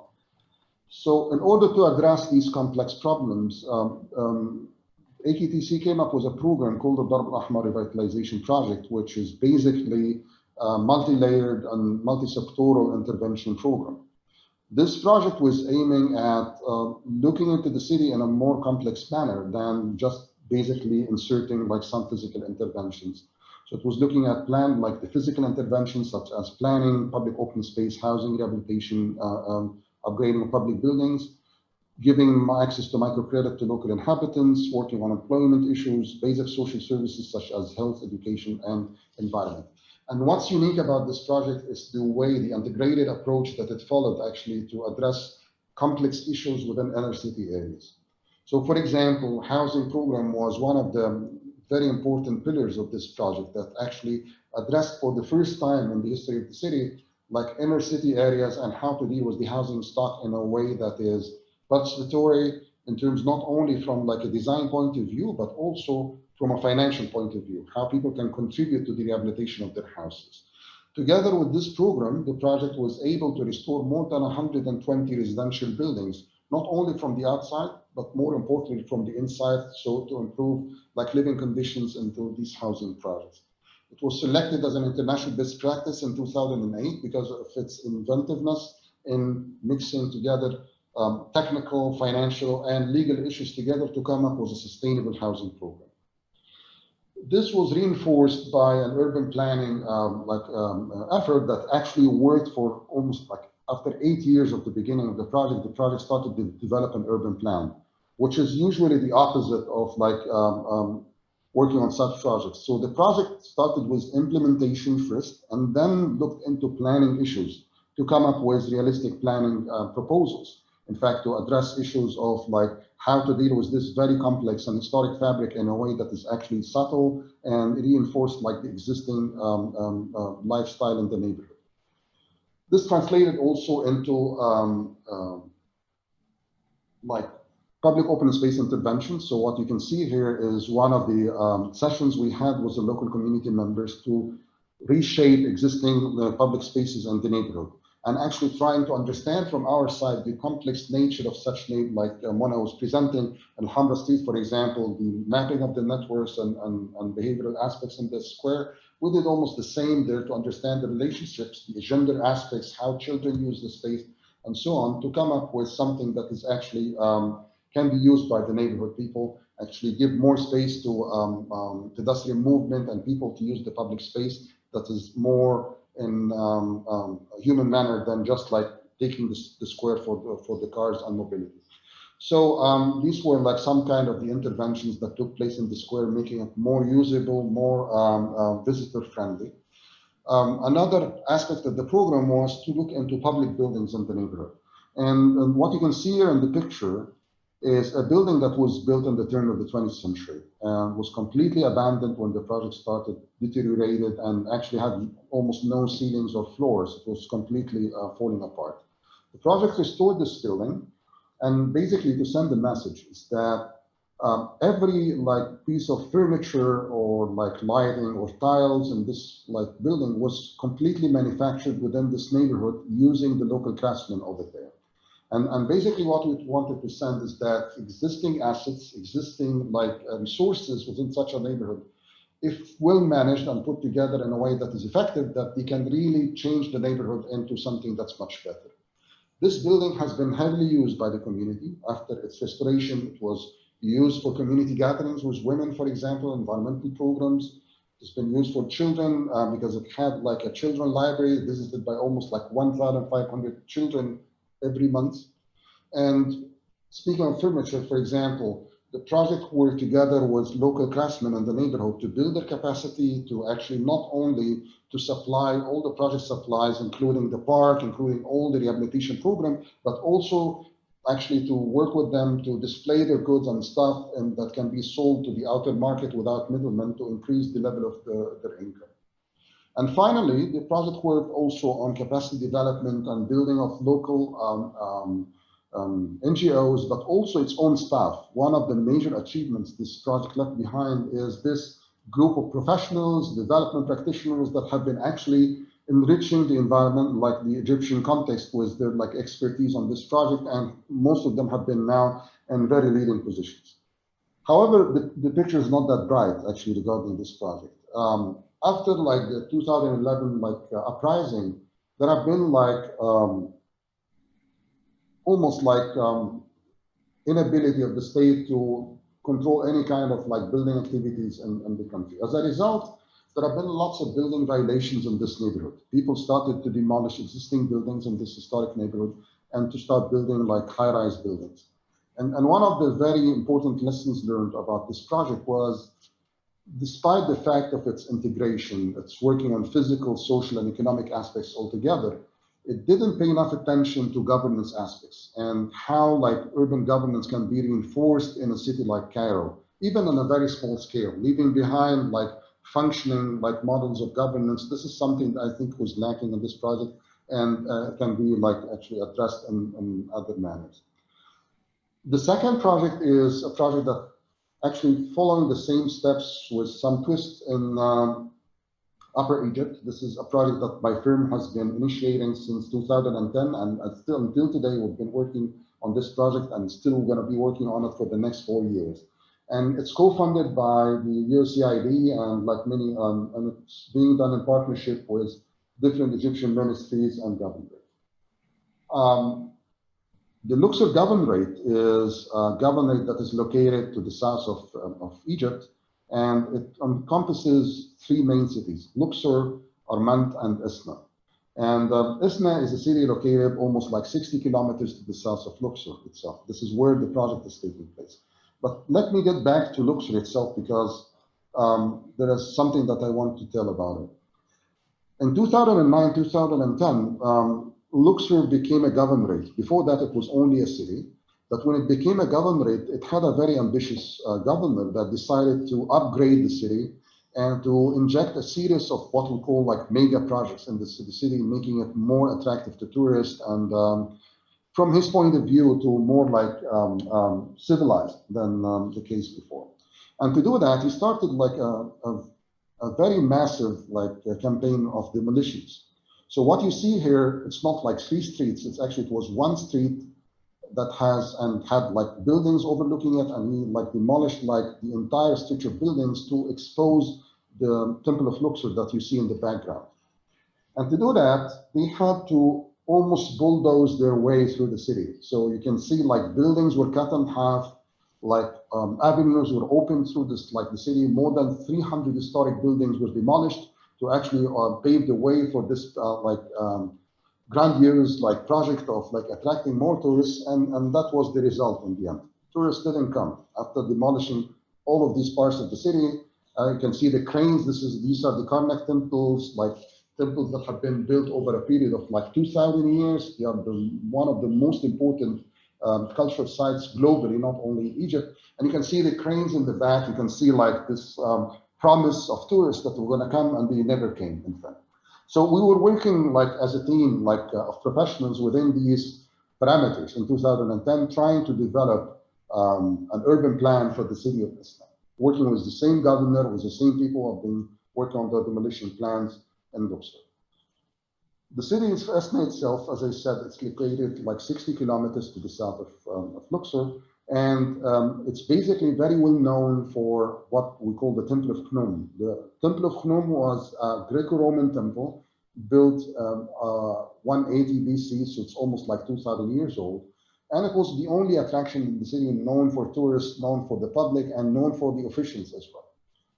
And when we started studying the history of the city itself, we found out that this city had much more glorious past. Until the the end of the 19th century, this was a very vibrant economic center that not only served the surrounding region, but also it had trade relations that go from India to the east until Morocco to the west, and up to like England and Spain and to the north, and to Middle Africa in the south. This was between the 13th and 18th century. This part of Egypt has been a very vibrant part that almost like controlled global trade at that point of time. It was part of what we call the Indian Ocean economic system. So it had a heyday, and it started to deteriorate. In the 1980s, when like late 1970s, early 1980s, when tourism started to peak in Egypt after like the Arab-Israeli war, the city became like a major attraction because people were like used to stop over there because there was an old barrage where night cruises had to stop and wait. So they had to use their waiting time and go to the city and actually buy stuff from its local bazaars and markets. This situation continued until 1997, when the Italian and Egyptian government, they built together a new barrage that actually enabled the ships to cross in 1 hour. So people started like to actually avoid the city, or like, let's say, pass by it, but without like actually going down. 2010, when we did our first study there, what we found out that the city started to become like a deteriorated place. very few number of people like were stopping there. Only 5% of the Nile cruises were stopping by the city, and started to fall into oblivion and neglect. Whenever we talk to officials, they were talking only about the temple. But what we discovered is the layers of history, very rich history that actually this city enjoys, and nobody's actually paying attention to. So we have like this Greco-Roman temple. We had very rich like Coptic history of the city. We had traditional crafts, Islamic monuments. What you can see, this minaret to the right is almost like 1,000 years old. And also we had lots of traditional buildings and very rich architectural like heritage that is the city enjoys, and a lot of craftsmanship. Nobody paid attention to this at all. Like only what people cared about is the temple. And when we were showing these photos, even to residents, to officials, they didn't know that these things existed in their city. Adding to this, the city enjoyed a very like subtle like lifestyle. It maintained a lot of its traditional way of living, and you can see these are like some residents sitting there. So it had something that's very unique. Other cities in Upper Egypt didn't present. In fact, they presented in itself like a fully fledged historic city in Upper Egypt. If I may say, it's the only remaining historic city now in Upper Egypt. However, the government in 2010 had other plans, mega projects for like the city of Islam. The plan was to demolish everything surrounding the temple, and to do something similar to what happened in the city of Luxor, is to expose it from the Nile, demolish everything. Even the white buildings that you see in this photo are what the governor called as new traditional buildings built in the 21st century. So the plan was to build new buildings, put some kind of like patchwork on it, and it becomes traditional, built in the 21st century. So basically, this was the kind of project that actually was in the making for the city. We had another view, and this is what we've been able to achieve over the past, like, let's say 6 to 7 years. In 2017, we started a project working in the city together with the governorate. We tried to change the point of view of the city itself. And basically what we wanted to present is an alternative tourist development approach that first, like, focuses on cultural tourism and its potentials for the city, and to strike a balance between heritage conservation and tourism requirements and local development needs. And finally, how to improve the economic benefits to the local community. I would mention here that there was a recent study that said out of every $100 being spent on tourism in Egypt, only 14 of them remain in the country. $86, they go outside. They go to either like international tour operators, to airlines or whatever. So actually the local benefits are very little. In fact, what goes to the local community. So in order to do that, we had to work on 4 aspects. First is to work on the improvement, some physical buildings, like to restore them. And second is to work on the management of the site. And third, how to promote the city. And fourth, how to work on the economic development and social development to actually work hand in hand with the physical interventions we do. In terms of physical interventions, one of the very first buildings we started to work with is a caravanserai. It's called Untitled Chapter. It's an 18th century building, built almost like 200 years ago. And it was a witness of like the flourishing economy of this city once it was like part of this global trade. And it used to be like used by traders and merchants, but it was completely closed when we came in. It was in a very deteriorated physical condition. So what we're doing is that we're restoring it and training actually local workforce on these restoration activities so it can be used as a visitor center by the community. Another project we're working on is the upgrading of an existing street market. It dates back almost to the 19th century. And it was a covered street market in a very deteriorated condition. And it's not a tourist bazaar, it's a local market. And when we worked on this market, we wanted to send a message that we're not only caring about like tourist facilities, but we care about like things that really matter to people. This covered market was basically used by the locals, used by local merchants and local clients as well. And here it is after its rehabilitation, restoration. So the project is that was actually consolidated the physical fabric of the market, changed the entire roofing system of it, and it's now like came back to become like a community facility again, and it's visited by tourists as well. A third component within the physical intervention is to work on orderly houses, and actually to send a message as well. We don't want to demolish anything. We want to consolidate the existing fabric and actually work when houses were like older people live. So this was one of the traditional buildings over there. This is how it looks like after restoration and coming back to its original colors, its original craftsmanship, and so on. As I said, like management of the site is really important. This is one of the very important lessons learned from Darb al-Ahmar. It's how to engage the local authorities from day one. We've been working from bottom up with officials from the antiquities, from the governorate, from the city itself, is how to reach together an urban vision actually of the city and how it's going to develop. So we have continuous meetings with them. We support that with official, let's say, decrees coming out of the government to support our approach. And this is a non-stop process. It's something that happens along the process that we're working. So to promote the city, which is the third component, is that we want to change the visual memory of the city itself, how people perceive the city, in fact. And rather than the temple, we started to focus on its treasures. This is an ordinary house. This is a family house in Islam. This is a mansion that was built in the 19th century that is completely closed. Nobody knows about. We started to take photos of these buildings, display them everywhere in the cities and in the city council, in the governorate, in the tourist police, for everyone. We're planning public campaigns to show people that Esna is more than a temple. It has something that can actually worth preserving. We took this, turned it into postcards. We started to develop a tourist map. If you can see this map, for example, only the temple was known when this map was built. Now there are more attractions in the city. We're exposing the city in a way that has been never achieved before. But more importantly, what we're trying to say is that this city has assets and has resources that can actually make it stand out. And so to do that, we started to work on a visual identity and branding campaign for the city itself to actually enable people to produce stuff like materials and craftsmanship that actually belong to the city and make it unique along the tourist route of visitors across Egypt. This needed a lot of community buy-in and actually campaigns to bring in local residents on board. This is, for example, a street exhibition we did on the street for the residents about the attractions of the city. It's been a very revealing exercise for them. We ran more than 60 school visits to the different attractions of the city. We received more than 2,000 students over a period of 1 year to show them around and actually to make them know more about their heritage and their city and connect it to them. And actually we've been using the very rich craftsmanship in the city to learn and actually build the capacity of local girls and women on wood carving, for example, or different crafts.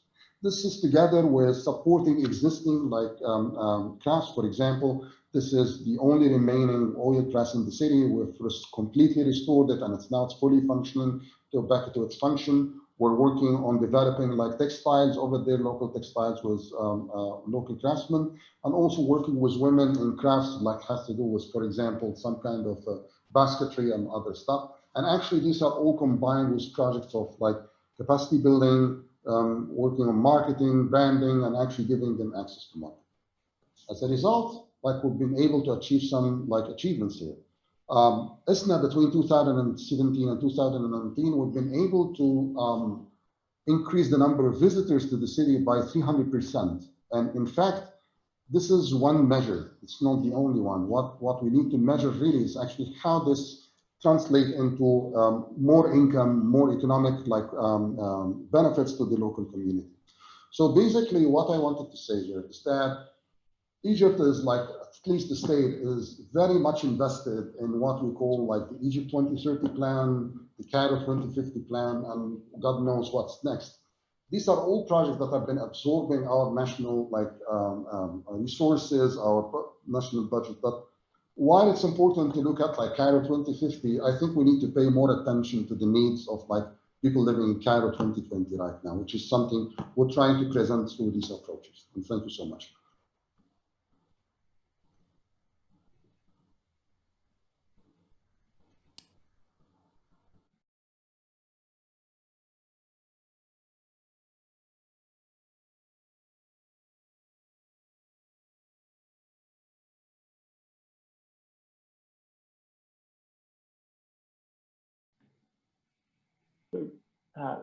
First and foremost, thank you to the Charles Correa Foundation, particularly Nalita Correa, for the invitation to be part of this really exciting and wonderful panel. It's a distinct pleasure to be a discussant. And certainly thanks also to the Z-Axis team for all of their efforts going into this project and putting the symposium together. And I'd also, of course, really like to thank Mona, Felipe, and Kareem for such excellent and I think thought-provoking talks.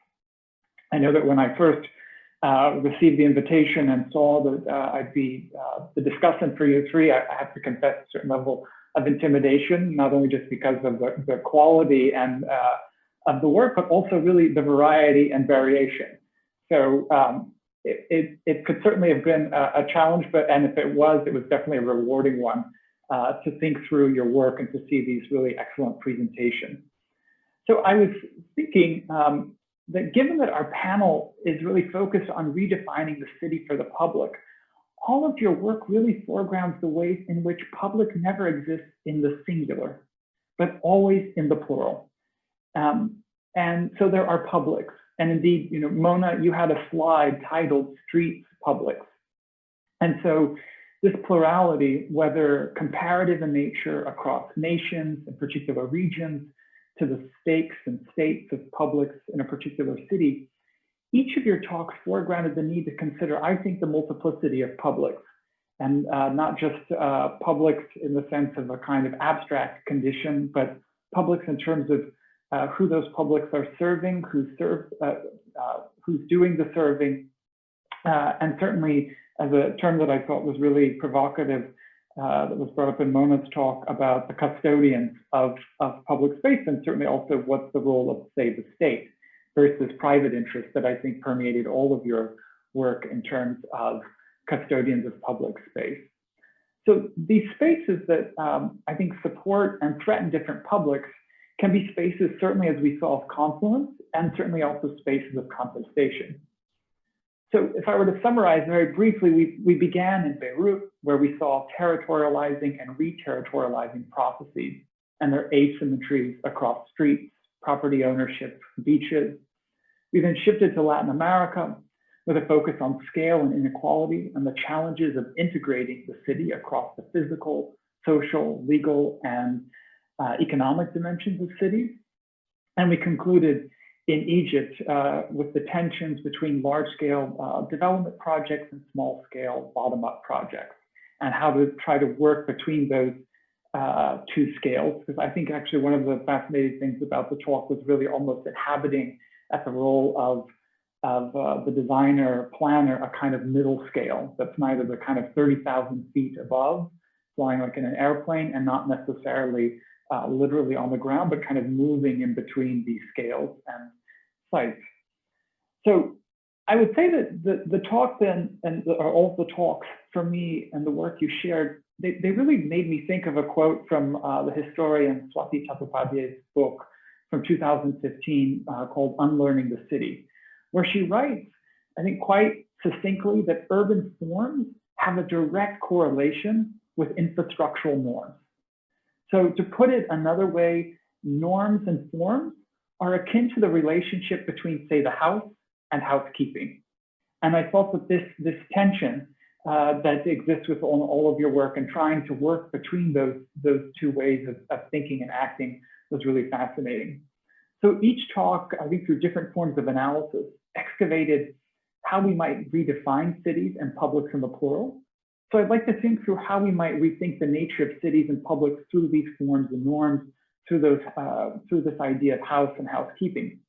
And of course, prior to World War II, the projects we often refer to as infrastructural today, like say canals, roads, sanitation, even housing, were commonly known as part of public works.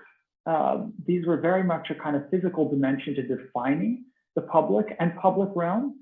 And this certainly allowed engineers, planners, and architects to define, say, streets in purely physical terms, housing in purely physical terms. And this way of looking at the world of public works began to shift and change dramatically after World War II, where we see an explosion of this term infrastructure as not only assuming the kind of physical and technical aspects of public works, but also conflating it with the social and conditions of equality and access, and certainly those asymmetries. And certainly the World Bank, IMF, and I would say later the Inter-American Development Bank start to think and use infrastructure, not just in the physical, but also social, and that conflation of those two worlds. So in Mona, in your talk, problematizing the public, we saw the way in which you tried to engage cities through what you described as building a common interest, which I thought was extremely provocative, citing right Hannah Arendt and Sennett, where I think this use of the present continuous tense of building something common or of a common interest is certainly akin to the processes of commoning or to construct a common. So there again, this act of creating and shaping that's in a present continuous as though it's never finished. And so I was struck then by the photograph you shared of the Lebanese woman sitting on a bench, a newspaper reader, and then the Syrian shoe shiners, and how there were a multiplicity of publics on the street. However, the protections afforded to each of these publics varied. And so I thought it was really powerful the way that you spoke to and visualized those stakes and asymmetries. And such images, I think, foreground the entanglements between publics with respect to citizenship, and certainly also identity and human rights. And so throughout the work you showed, there was a territorializing and re-territorializing at play that I think that you showed through a multiplicity of projects, of course, then through public. So then from the act of drawing, of kind of culture, of creating what, say, Manuel de Sola Morales would have called a culture of description. How do you describe space through drawing? And that's never just literal, it's also literary, that there's a narrative there. So I'd love to hear more about the way in which you engage different publics through campaigns, through drawings. Audience to me seems like maybe sounds like kind of low-hanging fruit, but seems like such an important part of the work that you do. And how maybe you engage, say, the stakes and strategies of the state as custodian or non-custodian of these spaces versus, say, different publics and the powers or non-powers that they seem to wield within these spaces. Particularly, I thought at the level of the street was something that was quite powerful about the work that you shared. Felipe, I think the challenges for cities after the pandemic, your talk really foregrounded the way in which COVID-19 and the global pandemic has exacerbated long-standing inequalities that maybe were easy to overlook or to keep out of sight, out of mind. And so your focus on Latin America was telling in the sense that you looked at this larger geography, spoke about it, how it participates in a larger global dialogue and context, particularly I think with respect to migration, which I want to talk more about and have certainly a lot of questions about. When you were moving between, say, large-scale migration and, say, a singular project, I thought this movement between scale and equality was really telling in the work that you do, and certainly dovetails with this idea of housing or housekeeping. And certainly, in fact, you did show housing projects in schools. And then with your conclusion on issues of governance, migration of population, and in particular, how all of this gets talked about and addressed through processes of integration. And what does that process of integration really look like? And I think the fact that you foregrounded really in your final set of points, governance to me is something that seems quite important. And so I would be curious to hear more about the expertise of the designer, the planner, in terms of engaging in different forms of governance, because certainly there are governances in the same way that they are public. So how do you start to integrate those with one another? To me seems kind of an endless challenge, kind of in a constant state of the present, continuous in the work that you are looking at, and the work that you've been doing. And certainly the way in which your work straddles both the physical and the social, and the challenges, and how much do you think then this has to be so focused on a particular case study, or is there, to put it another way, an exportable analytic? Is there something that can be exported and imported? And what might that model be? So in a way, is this less a kind of set of rules, but more almost like model organisms, for example, in the sciences that these models, they can kind of shift and move, but there's not just one singular way or path or process to do these things. It's a set of steps. I thought, with Kareem, your focus on these national mega projects in Egypt was fascinating, and the way that you shed light on some, I think, kind of nitty-gritty urban realities in a local context, and the way in which you take apart the models of these mega projects as not being a singular solution to the country's escalating urban problems and challenges. And so you presented these two, I think, examples that you consider that you called national small projects, one in Cairo and another one in Upper Egypt. And both projects, I thought you very nicely followed this kind of bottom-up approach that is counter to so much of those mega projects that we find not just, of course, in Egypt and North Africa, but really all over the world. And so as I understand it, your central arguments were that one, while recognizing the importance of the need to, say, maybe create these national mega projects for long-term goals, and maybe they have an importance too in terms of catalyzing and bringing people together around a certain maybe common vision, or of that kind of building the common interest. They should not come at the expense of small projects that are focused on people's day-to-day urban needs and lives. And so I thought this was a fantastic reminder of then how professionals and practitioners can build business models potentially that address such challenges. But how do we, again, not think of the art and expertise of the architect as always, and designer and planner as being something separate from that of the planner, the developer, and even larger structures of governance. So I think the way that you then layered these processes, which again is something that I think all three of the talks engaged in, and certainly in Kareem, your work from the financial to the spatial dimensions of this, really to try to achieve, as you put it, I think a set of subtle additions to the city. And there's such a fantastic and long history of trying to do this kind of work. And I think there again, the work across scales and all of your projects really dovetails so much with the legacy of Charles Correa's work. And also the way, in particular, Kareem, you work between, say, the morphology of the city and the neighborhood and the architectural typology.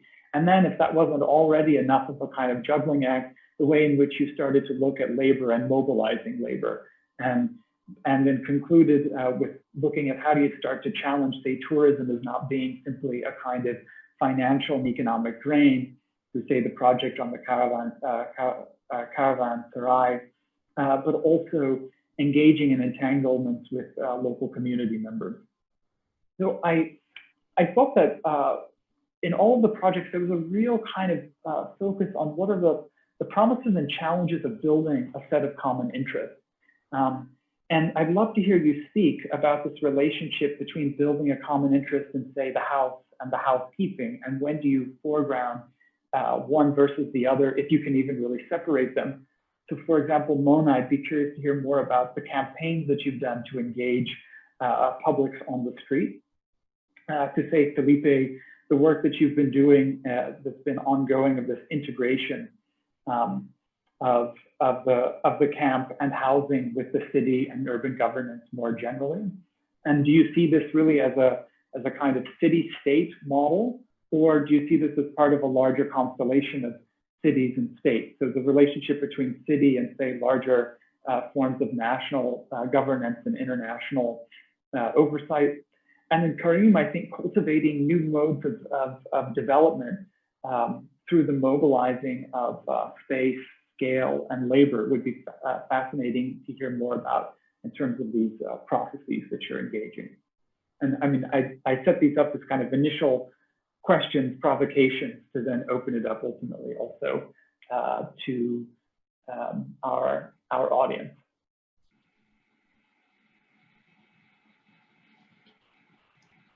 Thank you, Anthony. Shall we maybe go one by one, or we just engage in conversation. Maybe Mona, you can start. Sure, I can start. Thank you so much for the thoughtful comments, Anthony, and for challenging questions. Really, I feel that in the way the three talks have been relating to each other, there's something really important in our concern for the practice of planning. How do we, as planners who recognize that the promises of our profession, the historical promises of our profession that took for granted that we work with the state, that we work for the common good, that we represent this good, that the tools of our profession in terms of mapping, drawing, are all progressive. And when the whole theorization of the dark side of planning came in the starting in the late 1990s, early 2000s, and we began to realize that actually most of the tools of our profession were not serving the ideals that we thought we were once serving.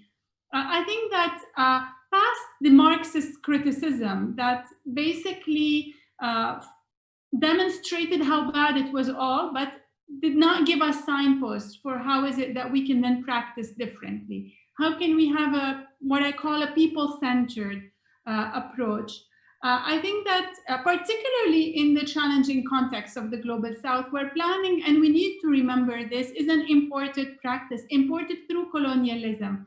I speak of Lebanon, but I speak of many other contexts in the region where the first plans were developed by French planners, where the sheer way in which we look at the national territory or at landscapes is organized through property records and property forms and tools that actually were also imported by colonialism.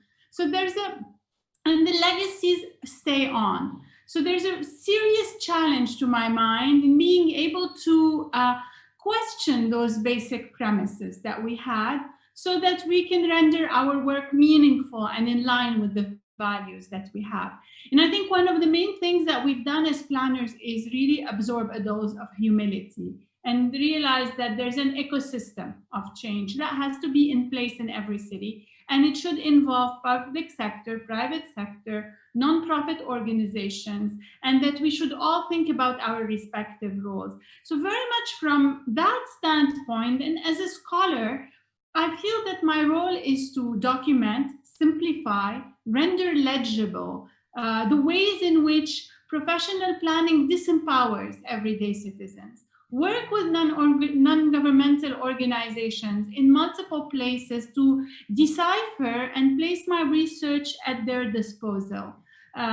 Not to claim that I actually will bring people from the streets of Beirut to come and talk to my students, but to actually force my students to go walk on the street and understand these patterns and the challenges they pose for them as they move on to practice their profession. And so it's very much from this perspective that, for example, if you look at the project on the coast, you see that I started with a whole series of pictures actually taken from campaigns since the 1990s on the coast. So the entire project is developed with these various advocacy groups at the table telling me, I will give you this concession, I will not give you this concession, which then allows me to go to the municipality with a plan that says, look, if you want to stop the protests and the everyday occupation of the coast, this is a good compromise. And it's by playing that role where I am in between the various actors, informed by those non-governmental organizations, but also recognizing that they're actors with certain ideologies like any other. So I also need to go down and map and speak to everyday people, that I can begin to put signposts for what I think is a more progressive practice.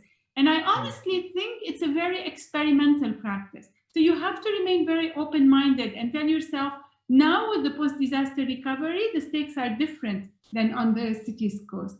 There's different agents, there's people who want to go back tomorrow to their home. And I need to be mindful of this as I think about how things are happening. So I feel that these are the kinds of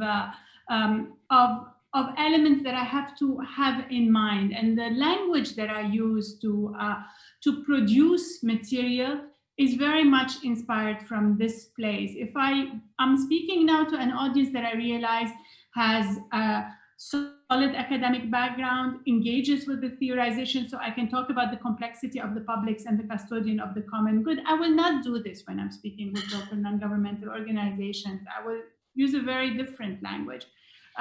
Try to translate it also to Arabic and work with those actors. So that's sort of, if I wanted to be quick so that we can allow other people to speak, that's for me the real a challenge, that we remain alert and that we always remember that in the way in which we frame issues like everyday, the public, the common interest, we're part of a negotiation process that needs to involve other stakeholders. Mona, I really like that you brought the answer towards the role of the profession or the realm of practice in a way, because and also to answer a little bit the question about governance that Anthony was making before. I really think that there is something important in acknowledging that as designers, and I will speak as a designer that sits in the chair of an economist and that does the work of a politician. It's like I'm in a very weird position for a designer. But I'm a designer, so I can say this without feeling that I'm saying something wrong. I think as designer, we really have to fight to conquer more power spaces. We have a very particular way of understanding the world. We have a set of tools that allows us to understand problems in a more holistic, comprehensive, and integral way. And we tend to sit many times just either in the chair of who does the diagnosis, or in the chair of the one that is called at the very end for provide the decision when all the stakes, when all the solution, when all the decisions are already made. And in that, so the point I want to make is that we as designer, and I think this has to do with governance and has to do with what we can really bring to the governance conversation. We have to try to more and more seed on places in which we can have influence, not only deal with our concerns and ideas, but really have influence. And also more and more, and we can do this in many different spaces. So you have the space of the economics and you have the space of the politics. But when you have the space of the political, you don't see designers many times. And you see that that the kind of discussions and the kind of conversations we have are really ones that we are very well equipped to lead or to solve in a certain way. So going to your question about the model and this integration thing and whatever, this is an agenda that we are pushing very hard in the bank, because as designers, we understand that focusing on informal settlements as physical problems is really looking half of the problem. And this is how an economist will do the thing. So they will take the problem, they will break out in many parts, and they will solve one by one. But there is the ability of mapping and of understanding and of representing the world in a different manner allows us also to think about other set of answers and responses and increase I would say that increase the effectiveness of your responses. So you were asking me if this is a model that we have to think and scale. I think that it's more than a model. It's just that as designers, we have a different way of looking at things, and we really need to feel empowered and to look for the places in which we have the power to make the things we think have to be made. And I just want to end with that and give the word to Kareem.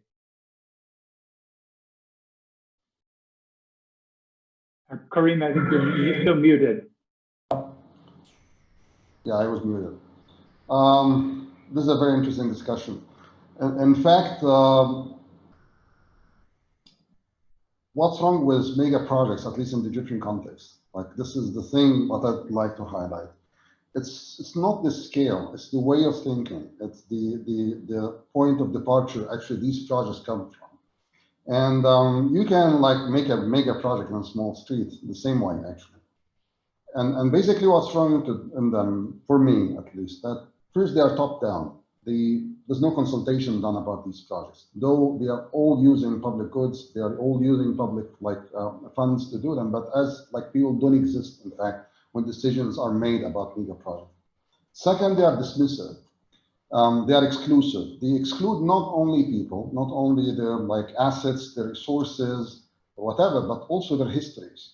And that's important for me. It's as if like working, when I showed this model of demolishing almost half of the city of Isna, as if layers of like thousands of years of history didn't exist. And what really matters is the current moment. What can I, as a state or as an official, can add at this moment under my name and under my brain, actually, during that time. And third, they are oversimplistic. They think if we build a new city in the desert, the problems are solved. Or like when Egypt built this like new Cairo, and in the years 2000, they thought this was the solution to Cairo. It didn't work out, so they are building a new administrative capital, which I call the newest Cairo, and it will fail. And they will build another city on the sea because it's basically what they think it's the problem is the hardware. It's not the software, which is governance. How these cities are governed. In order to solve this, like the problems of Cairo, you need to succeed in the existing context first before building a new one. And that's what they fail to understand. It's the complexities and intricacies of the situation. I like what Mona presented about like deconstructing the idea of the public. They're not one public and they are not one level of governance. When you rightly said, we were like swinging between levels, in fact, in the way we work. We deal with people in the streets, like very poor people in their housing programs or whatever, and we deal with governors and ministers. And our role as professionals is actually to move like freely between these levels and try to analyze them and actually know where are like the points where we can put some pressure and actually make an impact, in fact. So basically, trying to understand the common interest is actually important for us. It's a game of like working with the different like the interests, how to understand how they would work out, trying to build understanding between the different levels and actually understanding that the government is not the government. It's composed of different conflicting interests. The public is not the public. It's groups of people that have different interests as well. So our craftsmanship has a lot of understanding and a lot of humility. We go to these communities without prejudged ideas. What we go there is to listen and learn, even for years. I've been working in ESNA for 15 years. I cannot claim I really understand this community or how it works. It's still learning and learning from it. So basically, once you start at least to achieve some kind of understanding, you move into mobilization. You mobilize the resources. And when we talk about the resources, it's not only the latent like workforce or the latent financial resources, but also what these histories actually hold as a promise for the city. So when in the case of ESNA, what we've been able to do is to shift the public interest or like understanding of the city from a single building, which was this Greco-Roman temple, into very rich layers of history of like even people's history, not only the city, how the different families like really count into this community. And we showed them that focusing on their own history, on their own resources and on their own assets that shouldn't be dismissed can become a source of income to the city. And it's actually much more effective and much more inclusive than the approach that was imposed by the state at some point of time. So this game of understanding, this game of like trying to mobilize the different resources and being very resilient in the process, because you face failures, you hit into like solid walls and have to turn around them, is basically what makes this kind of project successful. Is this resilience in the project itself is what's really important and what counts to us. Thanks. I mean, I think hearing the three of you elucidate a little bit more on how you perform as kind of critical mediators between society and space and synthesize is really wonderful to hear. And I think it dovetails with many of the questions that we have coming in. So I think I'll go in reverse order. So starting with Kareem, this actually builds upon some of the comments you were just making. We have a question that asks, while carrying out the urban revitalization project, has gentrification ever inadvertently happened? And how do you and your work address it?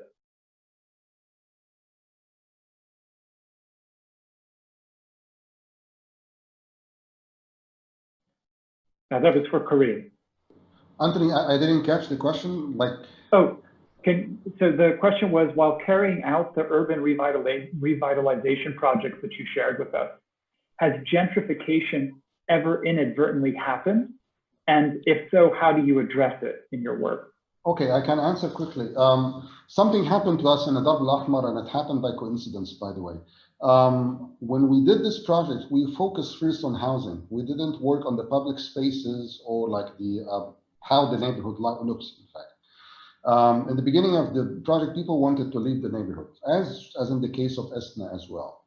What we've learned is that investing in housing rehabilitation, and building community assets from a way that the community accepts, actually from the bottom up, enabled us later on when we started working on the public space, so the neighborhood became more appealing to outsiders to come and invest, to give a status and a position to the community to resist this kind of gentrification.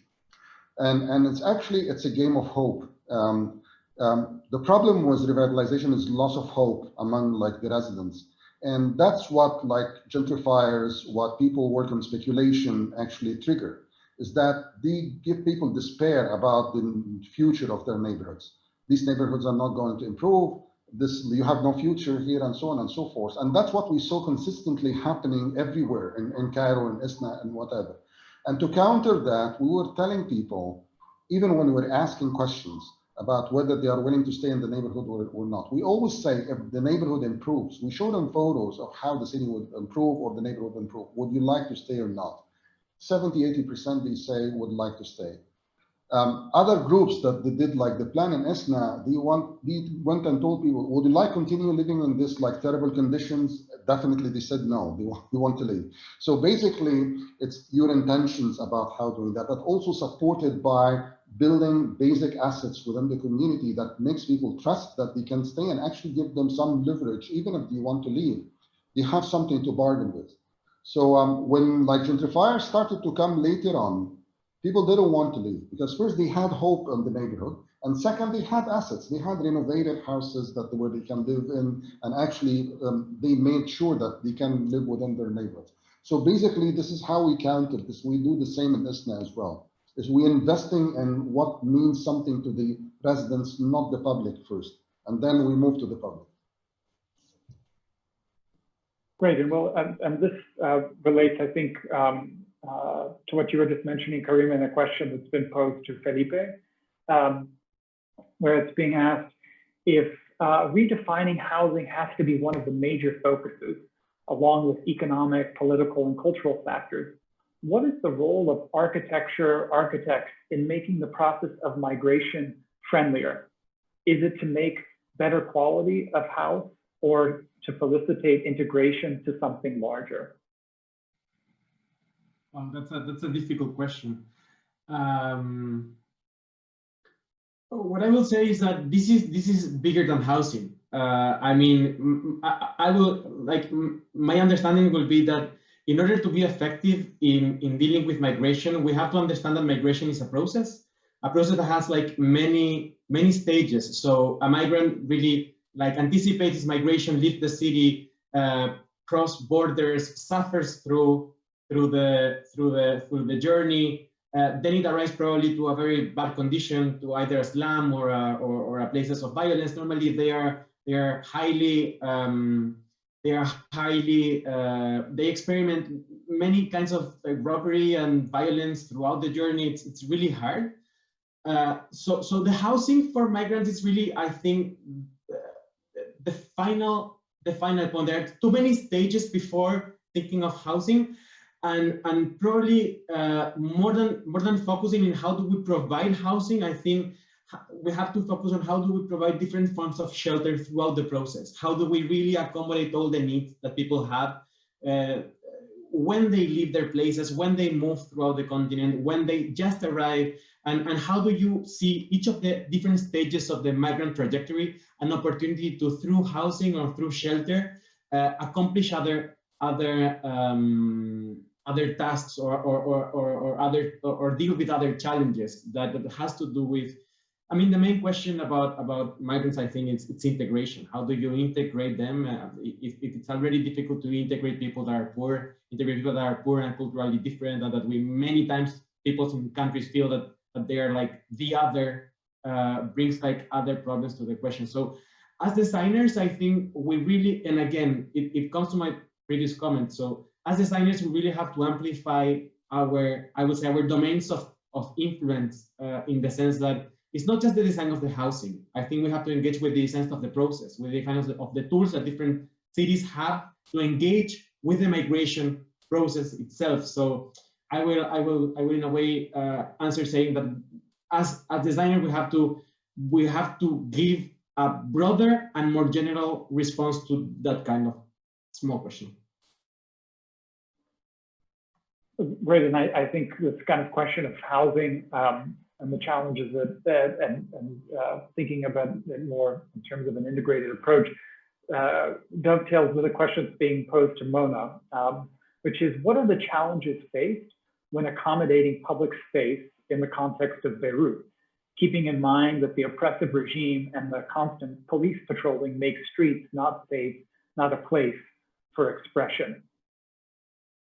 All right, I do not want to give you the sense that as a space, Beirut is a very authoritarian environment. Actually, it's a highly negotiated space where people learn how to navigate the city, and practices are much more diverse and alive than many other contexts of the region. So I don't want to give that sense. I think the main challenge for the organization, the existence of more public spaces in the city is the financialization of land. And here I think it's quite common with numerous other contexts, including Argentina and Egypt. So it is the fact that land has become a place to store financial assets for a population that is not necessarily tied to the space nor wants to use it in the last decade, due to central government policies to attract foreign direct investments through this strategy that has actually led to a spike in land prices, to the point that an apartment may cost $10,000 per square meter in a country where the minimum wage is now $400. So these kinds of inequalities have basically pushed out from the city the possibility of having shared public spaces. And what's important is that, unlike gentrification, since we spoke about it, where you push out a lower income community to allow a richer community, with financialization, you push out a community to leave empty apartments, empty spaces where capital is stored. And that's really bad for the life of the city, its streets, its activities, and the formation of collectives. So I'll leave it at that, but I think this is the main challenge, really, recovering the social value of land. Well, and building upon that, especially about kind of privatization of land, issues of property, there's a question that's posed to you, but I think that actually it'd be great to hear all three of you respond to, which is, how do we think about the neoliberal takeover of our cities and the way in which the public is being reassigned as private, as in the example, say, Mona, that you shared, of how a private community assigned a security guard of their own? How do we speak to this policing by the middle classes who assign themselves the mantle of the real citizen?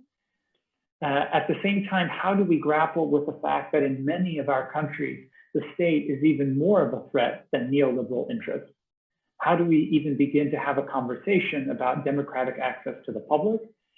And this person is also asking, they were saying they were very struck by the images of protests in your work, Mona. What are we now allowed to protest, and what has become an act of anti-national intent if you protest? This person writing from the context of India. Yes, that's a lot of very interesting questions. I think that the role of us as scholars is to frame issues in ways that can contest the limited definition of land as owned and property. I'll give you a quick example taken from Beirut's coast, where we found out, after years of using a beautiful large public space that was thought of as a public space directly on the seafront of the city, we found out that actually there were property titles. And when we tried to look into the history of this privatization, we found that although private boundaries had been expanded illegally, the practice of privatizing that space had begun even before the making of the French Mandate Land Registry during Ottoman times. So at that point, I remember a discussion among activists where one of them was devastated, saying it's private property, so what are we gonna, we can't do anything. And my response as a scholar is that ownership is not the only form one claim space, right? There's a claim based on past practice that we've seen in other contexts. And so we've been leveraging this campaign quite successfully at the impossibility of closing a space that has been used for many decades by populations as a shared public space, and negotiating then how do you bring it to the realm of the public. It's not easy because land prices in Beirut are exponentially expensive because the political class is the class that valuates land and owns it.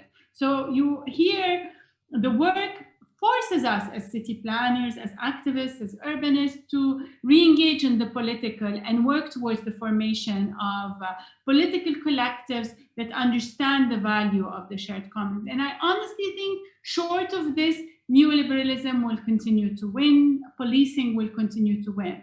We are at a moment across the Arab context where in many cities, including Cairo and Beirut, we are facing very strong police repression. In Beirut, it's new. We didn't have this.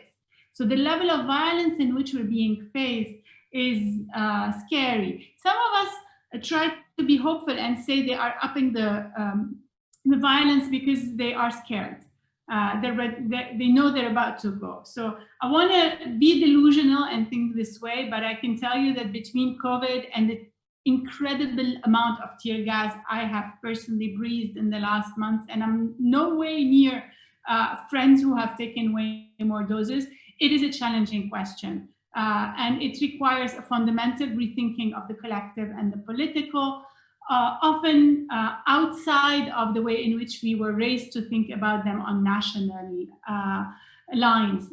Beirut is a city that now houses 1 in 4 dwellers at least is not Lebanese. So we really need to engage things differently and think about urban citizenship. I find in the concept of urban citizenship and in its platform a lot of hope in bringing people together outside of the tensions brought by this notion of the state.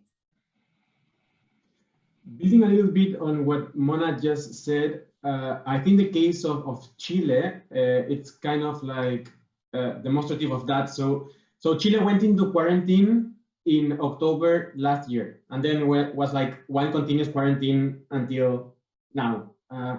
And basically because people went out to the streets very pissed off and asking that cities and the country should not be so neoliberalized and arguing about public space, about pensions, about many things that had not been listened. And I think, adding to what Mona just said, another potential role or solution that we could, it is based on what really functioned on that conversation. So it was like a broken telephone, nobody could speak with nobody, and majors and cities really play a particular role, because these are things that normally are decisions or processes, and the police are really at the national level, and we are seeing that more and more the subnational level, so cities and majors, which are the ones that are really near and in contact with what people need, are less and less empowered. So I think a way to also try to answer of how can we prepare cities for dealing with this neoliberalization, I think has to do with rethinking also the role of the city and the role of the major and the governance at the local level, and also of the channels in which those citizens that Mona was just mentioning can really have a dialogue with the local authorities. I really think that there is something about empowering again the subnational that is really important in this conversation. And what about you, Kareem, with respect to kind of the neoliberal and privatization and state? I'm not optimistic. That's as Mona says, like to be realistic of like how the world is changing. We're not talking about like Cairo, Beirut, or whatever. You know, it's like we're talking about like a global movement towards this privatization. I think it's like I will tell you what I would do. Actually, what I do like as a practitioner. First is that to understand and remind ourselves about having more encompassed. It's basically, if you think about the project, the new cities or like the new capital or whatever, they were produced by practitioners. They didn't come on their own. They were produced by professionals who would draw a line that was actually evict almost like 1 million inhabitants just to open a street or whatever. It comes from us as practitioners, as partially, not definitely the model. So I would keep to the part of like what I can really influence or change, you know, because I cannot change like the global movement about neoliberalism or whatever. Basically, we are a firm that decided to follow a rights-based approach, but not only to advocate it, but to practice it, in fact. How to inject like what we believe in every single practice, either internally in terms of like how we pay our like architects, like laborers or whatever, to like the way we're addressing our like exercising like urban planning or architecture or whatever. How can we build processes that are empowering to people and actually bring in the benefits of like this economy to the local? And second is that we always remind ourselves of what we call the social, economic, social, environmental, and cultural function of property, which refers to what like Mona was saying. It's almost forgotten, like the idea of the common, the idea of the public, the idea of like coming back to the main theme of this like whole like talk. It's about like redefining the our cities for the public. It's basically, this is something that is often forgotten in the discussions. We meet with government officials, with local residents, with practitioners who have been brainwashed about like the ideas of the role of the state, what is the common, what is a public thing. And the way we do it is that we work on as researchers, because we are researchers and advocates for like such kind of like ideas about social functional properties, cultural functional property, but also as practitioners trying to embed these models. But basically, if you look at the capital, I think the main challenge we're facing is not the neoliberal impact of what's happening. It's about people being perceived this is the only way out. And this is what we're trying to resist and fight.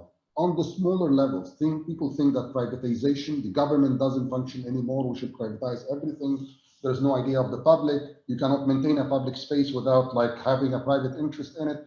We're trying to resist these ideas and remind ourselves on the others that there are other options and there are other ways to address public issues in cities. That's my 2 cents like on the matter. Well, I think that's a really powerful and optimistic way to end our conversation today amongst you 3, in terms of that it's where things might be headed is not, there isn't necessarily a preordained conclusion to this, that there are options. And so I think that's wonderful to see about the work that you 3 shared here today in terms of its diversity. And I think with that, we'll be joined by the director of the foundation, Nabita Correa. Hi. Thank you all very, very much. I can't tell you how, I mean, wonderfully, you know, all 3, I think, presentations were made. So thank you, Mona, Felipe, Kareem, and thank you, Anthony, for leading the discussion. And I think what we all got from today is really that we're not looking at, like, I think Kareem's slide of the super new Cairo kind of talks about the kind of, you know, utopia that we are, you know, made to believe is the only solution, but really it's about reinforcing the existing city and, you know, consolidation, integration. I think in everyone's presentations and the question answer session, that's what, you know, kept coming through. And so whether it's public space, whether it's housing, it's just ways of fixing the existing city. And I think that's really a sort of a wonderful way to move forward. And I hope everyone can join us again next Saturday, same time, same place. And we go to the next scale of looking at the commons in the city. So thank you very, very much again. Thanks. Bye. Thank you, Nabita.